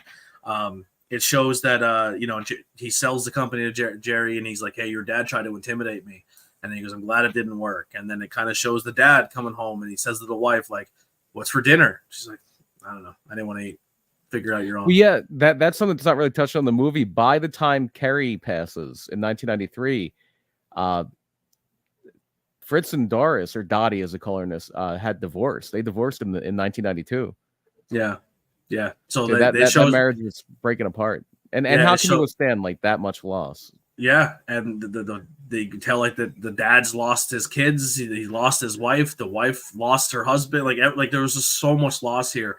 But you know, and then it shows kind of Kevin at the end of the movie, and he's sitting there with his two boys, and his wife's pregnant. Daughter's not in the movie. He has two daughters that are not in the movie. Yeah, but he's sitting there with his two boys, and the one on the way at this point in time in the movie, and he's just crying. Yeah. And he's just like, "What's the matter, Dad?" And he's like, you know, he's kind of showing to his kids that he's crying, like, which is like, he's showing that vulnerability Fritz could never show. Yeah, exactly. Yeah, and that was kind of the symbolic part of that. Like, he's crying in front of his kids, and his kids are like, "Hey, Dad, it's okay to cry. It's all right to cry." Like, and like his kids kind of being there for him, and it almost kind of shows that like he broke that generational curse. You know, like he's not going to be the same. Yeah, it's not going to be the same way for his kids as it was for him. And he's like, if you want to be a wrestler, like, you know what I mean? Like, you could just tell, like, he's going to be. They both became wrestlers. Yeah, I'm going to be a different dad for you. And his dream was that he said to, you know, Pam in the bar, he goes, I'm going to be a world champion. I'm going to make all this money, and I'm going to buy this big land, and you're going to be a vet, and you're going to be a working woman, and you're going to do your thing too, and we're going to be a successful couple. And we're both going to work really hard. We're going to buy big land, and everyone's going to live there, and we're going to all live on the same property. And even though he lost every one of his family members and everybody left, the new family that they established together, they bought a big land and they all lived on it. You know what I mean? Like, so even though he lost everything, he still kept his goal, which wasn't always the life of professional wrestling. It was to just be a good family. Yep. And that's kind of how the movie ends, in the post-credit scene. And you've recently seen Kevin on AEW with both of his sons. Yeah, Ross and Marshall have wrestled for AEW. Yeah, and kind of relive, like, during when the movie was coming out, they were promoting it, and it's just kind of showing that, like, you know, the guys went through a lot. And if you want to learn more about the story, please go check out Dark Side of the Ring. I think they do a really good job telling that story. Anything else here before we wrap up about this movie? Yeah, a little bit of myth busting, and this isn't something the movie actually handles this quite well, aside from like the timing being a little off. But there had constantly been rumors about David maybe having overdosed in Japan or something like that. But it seems like the consensus at this point of just what was going on with him is that David it doesn't soften the blow of the death that he, you know what I mean? Like, but he didn't. It seems like he did die of an intestinal rupture, and there was nothing substance abuse related with his passing. And that, because that's the one that kind of starts the domino effect of everything else, is like that tragedy of, well, I'm hurt, but I'm going to play hurt. I'm going to go to Japan. I'm going to tough it out. And that's where this kind of all starts to fall. Yeah, I think overall I really like the movie. I think as a wrestling movie, I think it's good for the people to see, you know, the struggles of people who choose this lifestyle and how crazy this lifestyle is, especially back then. Yeah, especially back then. Back then, you were living on the road. It was wild. I think out of a 5-star rating system, with 2 being, you know, average good movie, 3 being, you know, good. 4 is like, I would rewatch this again. 5, it's a masterpiece. I don't think it's a masterpiece level, but I definitely think I don't think it's a movie I would seek out because how sad it is, and it's one of those ones like once you've seen it, you're like, all right, I experienced it. You know what I mean? So I would say maybe 3.5. I think it's a really good movie. If I had to watch it again with somebody, I would definitely have that experience with somebody and watch it again. I don't think it's one I would keep seeking out and watching over and over again. But I think it hits the points it needs to hit and tells the story. And I thought it was good. I thought it was a good wrestling movie. I'd give it a 3. It's a good movie. It's probably the second best wrestling movie ever behind The Wrestler. Not that that's deep praise. Cassandra was very good. Cassandra came out earlier this year, but I think it's a good movie. I think the plot was a little uneven. I think it kind of got a little bit of a slow start, and then by the time it ramped up at the end, the deaths were coming so quickly, and all this hardship was coming one after another at the end, that it just kind of gave it like almost a numbing effect after a while for me. And I think a part of that is that this is a really hard movie, or a really hard story. The story of the Von Erichs. It's a really hard story to tell in 2 hours and change. Yeah. I think if you would have been able to do this as like a limited run series, and you would have given it like 6 or 8 hours of like episodes, I think it would have been phenomenal. Like it could, episode 1 could be whatever, but like, that way you could kind of like every episode you could kind of be devoted to that the story of that one brother almost. And for the amount of time they had to tell the story they were trying to tell, I think they did as good a job as you can expect. But it's a little tough because it's also Kevin's story, and a lot of what is happening around Kevin, not necessarily happening to him. So I think that kind of drags it down a little bit, but Kevin does kind of have to be the crux of the movie and the compass of the movie, because he's the one that survives. Like it can't be about Carrie. It can't be about because if it's about Carrie or Fritz, it's even more depressing. Because at least with Kevin, you do have that kind of heartwarming thing at the end of, oh, it's him. Look, he does have that big house with his 4 kids and his 13 grandchildren, and they all do live together, and he did survive. But it's a good movie. I wouldn't say it's a great movie. Yeah, no, I definitely enjoyed it. MA in the chat says I think it's great for non-wrestling fans and very good for wrestling fans who already know the story. I would agree with that. I think one of the biggest things I remember taking out of this is people who watch Dark Side of the Ring, and people who watch the movie The Wrestler, and people who watch movies like this that are maybe not wrestling fans fully go, wow, like that was a really powerful story. Like that's probably the craziest story in professional wrestling, right? And you're like, it's up there, but there's a few other handful ones. You're like, what? I'm like, so if it opens the door for more stories of professional wrestling to kind of get out in biopics like this, I'm for it, because I think this industry has a lot of stuff that people should know and people can study and people can learn from. I think it would be very interesting to see a movie about Bruiser Brody. That's like, I mean, he's a very small part of this movie. I think a Bruiser Brody movie, especially with the way he met his end, would be and it's a story you can kind of, I think, fit into 2 hours a lot better. I would be intrigued. Is there any other movies out there that you would put out there? Like wrestling related movies? Yeah. If on the spot, Brody is the one that would have sprung to my head more than Von Erichs, just because you know what story I would tell? I would tell Bret Hart's story. Okay, yeah. I mean that's tragedy. I mean, the guy's lost. Like that family went through loss. Pillman, Owen, Neidhart. Like that guy essentially watched everyone who was in his wrestling family die around him. But there are other brothers who passed before. Yeah. Before Owen did. I think you can do the same thing that you did with Kevin in this movie with Bret, and like going through his career and then his career-ending injury, getting screwed over by your boss in your home country. Yeah. Like, there's a lot of heartbreak to Bret Hart, and I always kind of pick on him because he's bitter and he's an old man and he's pissed off, but like he has a lot of reasons to be pissed off. They're meant to be bitter. It's Bret Hart. Yeah, If anybody's heard that right. Yeah, and I think Bret would be a decent wrestling movie for people to hear. Like like kind of shaping him up. Like, well, my dad was this kind of person. My mom was this kind of person. This is what I was raised in. I was raised in with men screaming for their lives in my basement. Yeah. Like kind of being bred tough, you know, and then watching people die, but still like kind of the show must go on. Like, that'd be a good movie. One that was apparently in the works. That was the Hatfield family. Yeah, there you go. I love that so much. That would be really good. One that was apparently in the works, but I don't think it ever got off the ground. Really, was a biopic about Bruno Sammartino, because just his family story is incredible. I remember hearing an interview with him talking about it. And it was more about his mother and Bruno's mother and him. And Bruno grew up in northern Italy. He grew up in Abruzzi, Italy. And he grew up during World War II when the Nazis were allied with Italy. And I remember I remember him talking about how they would have to hide in the hills outside of their town.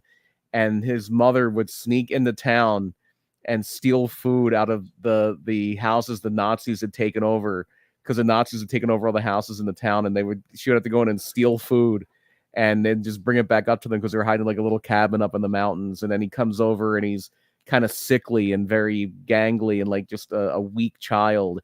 And he discovers weightlifting and he gets into professional wrestling, and he initially gets blackballed by Vince McMahon Sr. He gets blackballed. And he has to go up to Canada to rebuild his name, and he becomes and he finally works his way back into the WWF and becomes Vince McMahon Sr.'s man, like the guy that he builds that company around for 15 years. I think a Bruno Sammartino movie would be very interesting too. I know the ones they're working on are Hogan. They've talked about a Hogan movie for a while. I don't know how factual that would be. I know they've talked about Chris Hemsworth playing Hogan. I think Chris Hemsworth has been filming it and doing it. And if it's not coming out, it was definitely shot, because you know, he got huge in, I believe, Love and Thunder or whatever that movie was, like huge. Like he went for the actual size pythons. Like he went for it. Yeah. I think they've always talked about a Vince McMahon biopic, but I think whoever's in control of that is going to be very indicative of how it would go. I think a story of ECW would be interesting, just kind of the machinations behind it and how this little renegade company of misfits kind of really reshaped what professional wrestling was. Would be a very interesting one too. Yeah, there's a lot out there. I mean, you could probably take some of the early episodes of Dark Side of the Ring and make a movie out of those and give it more time and to a different audience. But yeah, Brody overall, would really spring out to me though for that. Yeah, I really enjoyed it. That's pretty much all we got when it comes to this. Make sure you tune in. I'm gonna almost pretty much say maybe Sunday night. If not, we'll find a way to do it. Maybe we'll make it work. We'll make it work. Maybe if we even switch up and do like a Monday night or something, maybe we'll figure something out. But we will do WCW Slamboree 94. So if you're watching this, go and watch it. Check it out on Peacock. Watch this show. Take some notes. Have some questions. Maybe tell us your takes on some matches on this pay-per-view, or matches that you liked, matches you hated. But definitely go check that out. Get prepared. And then get ready for, in 2 more weeks, the debut of the Tornado Tag What If series. And the first one will be, what if Ric Flair jumped to WWE in 1988? Yep. And Ric Flair's in Slamboree 94 too. And again, I was there, so it's going to be it's a very core memory for me, because it was the first pay-per-view. Like, it was the first televised event I was at. I had never been to a Raw before that or anything like that. I've been to house shows. It was like the first televised. I've been to Raws and SmackDowns, but my first pay-per-view ever was All In London. There you go. That's a big one. So that's my first pro wrestling pay-per-view. I left the country for it. My second pay-per-view was King of the Ring 95, so it kind of bumped down from there. Yeah, that was rough. We're not gonna review that one next year, please. No. Yeah. But actually we could maybe if we got enough, if there was enough subscribers or patrons, that would make me watch King of the Ring 95 again, because I don't think I've watched this since I was there. It's awful.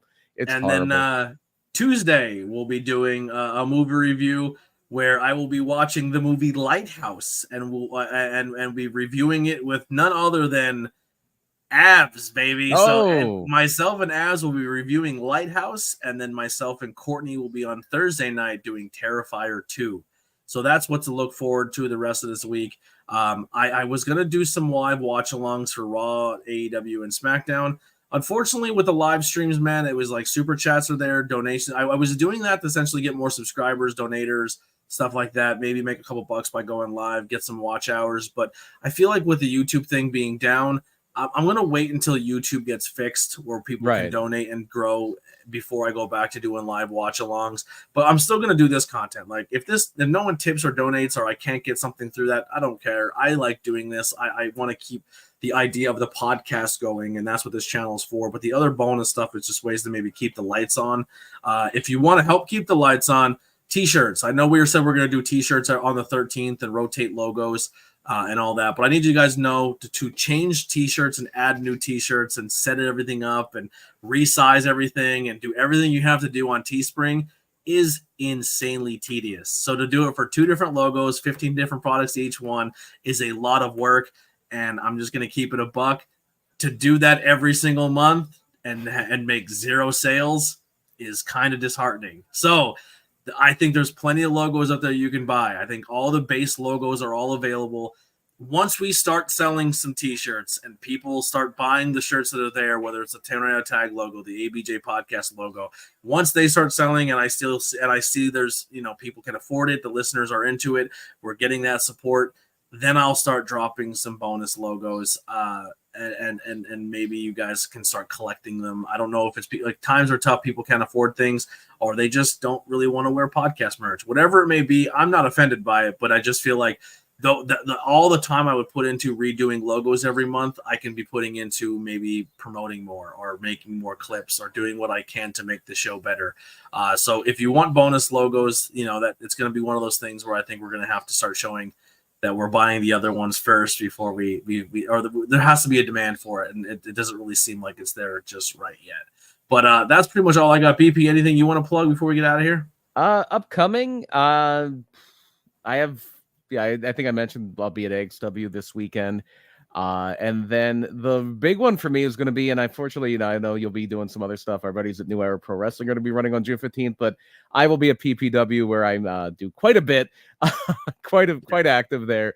And we are going to have Free Fallen is going to be our next show. And we announced this at the show on Sunday. Is someone just on a Spotify playlist is making these posters up? What's happening here? Right. No, I love that poster. It's actually, it looks like the Tom Petty album, The Free Fallen's on. It's amazing. PPW in February will be, in July will be PPW Stairway to Heaven. Hey, they're rocking they're rocking that classic rock playlist. It's been 10 years. They're running out of names of shows. September's the anniversary show. It'll be PPW 11. We know that. So no, the big match was announced. We haven't really put it out on our social media yet, but we're among friends here. Our main event will be Diego Hill, the PPW heavyweight champion Facade, and Fuego del Sol will be in town. Fuego del Sol will be at PPW challenging for that heavyweight title. So that's going to be a real fun one. And if you want to support companies like New Era, High Tension Wrestling, PPW, we do have tickets below on their websites that you can go and buy. If you buy them, send me a screenshot of your ticket, even if you can't. If you buy a ticket and you support them, even though you're physically not going to be there, send us a photo of the ticket stub so that we can tell people that, hey, this ticket's not physically for sale, so you can go and do that. PPW, I asked them, they said what you do is write in your ticket sale donation, and Paul will then know to say donation from the ABJ podcast. Put that in the comment. This way BP gets a little love because he essentially sold a ticket for the show. And you're helping support local wrestling even though you physically can't be there. Same with New Era. If there's a comment section, say donation from the ABJ podcast, or just send us a screenshot of the ticket so that we can then show the powers that be, and we can use this platform to not only help ourselves out, but maybe help some local independent wrestling grow. If we got to this far in the episode, make sure if you're listening on the audio platform, you're hitting that 5-star review, you're sharing it out. Take a screenshot of the YouTube channel if you're watching it later or what you're watching, and tag myself and BP and just say, hey, love the episode. I would love this for a future What If episode, or I would love you guys to review this show, or maybe talk about this topic. Let's talk on social media. Let's all become some friends. Follow us, tweet at us, message us, DM us, whatever it may be. But let's get some more word of mouth out about the show. We have some really cool stuff. there's a lot of prep that's going to start going into the show, especially in the What If series. And I really, really think we're finding our stride here at Tornado Tag Podcast. And I really, really appreciate you guys. But let's get the word of mouth spreading out there. Let's grow this channel. Let's get some people out. Tell some people about it. Like, hey, I know you're getting into wrestling now, but I think these two guys do a really good job of telling you some old historic stuff that you can, still keep relevant to today. So like we try to keep even the history stuff relevant to what's still currently happening. Like we did the history of Dusty, because you can learn more about Dusty before Cody won the belt. Like, so we're very strategic about still doing the history, but doing it in the time frame that it's appropriate, if that makes sense. We keep the Thanksgiving history around Thanksgiving. We keep, what I mean? Like we try to do that for you guys. So it maybe makes you a more educated wrestling fan, or maybe makes you scratch that nostalgic itch that you want to go back and rewatch some of these matches. That being said, BP, can you watch these old WW or WCWW shows on the Peacock world or class like stuff? That? Yeah, I believe some of the world class stuff is on Peacock. I'm not sure how much of it is, because WWE did wind up buying the world class video library, so I'm not sure exactly how much they have. I know, like they're it's funny. One of their big shows would be around Christmas time, I believe, or maybe Thanksgiving, but they would literally just call it Star Wars. And I believe some of the Star Wars shows were on at least in the past on Peacock. I don't know if I'm actually trying to log into Peacock now and see if I can quick check this, but I know that they did have a DVD that came out in the age where they do a lot of those documentary DVDs. They did have the Triumph and Tragedy of World Class. It looks like it looks like they at the very least have a few episodes, not a few episodes. They have a lot of episodes of World Class Championship Wrestling, the weekly TV. So you can see a lot of the Von Erichs. Yeah, it looks like they have literally, I did not realize this, hundreds of episodes from 1982 through 1988. So you're going to get the heyday of 82. So here it is, like Kevin and Kerry Von Erich take on Armand Hussein and Tim Brooks. Big Daddy Bundy, who I'm assuming is King Kong Bundy, against the Monk. Kerry Von Erich faces the Great Kabuki. Kevin Von Erich takes on Carlos Zapata. So it looks like a lot of those groundbreaking early 80s weekly TV shows that I might even take a look at this.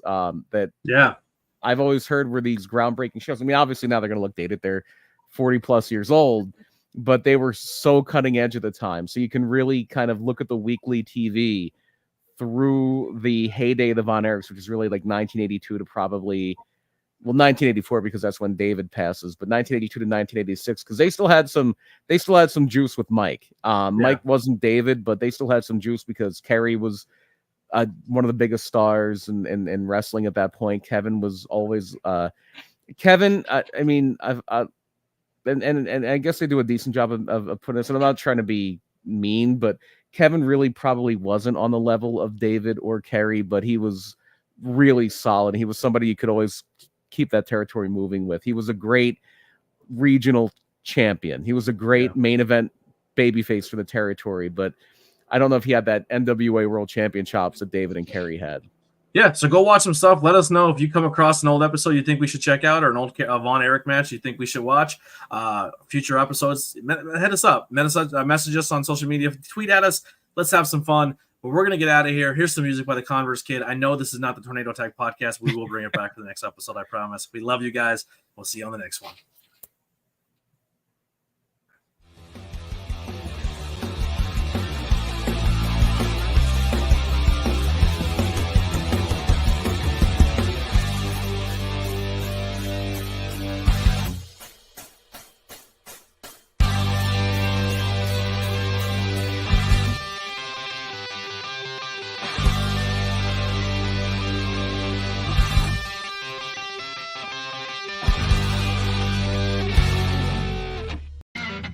This is an ABJ podcast production. Join us. Would you kindly join us at the Cult of ABJ Discord community? We'll see you there. Join us.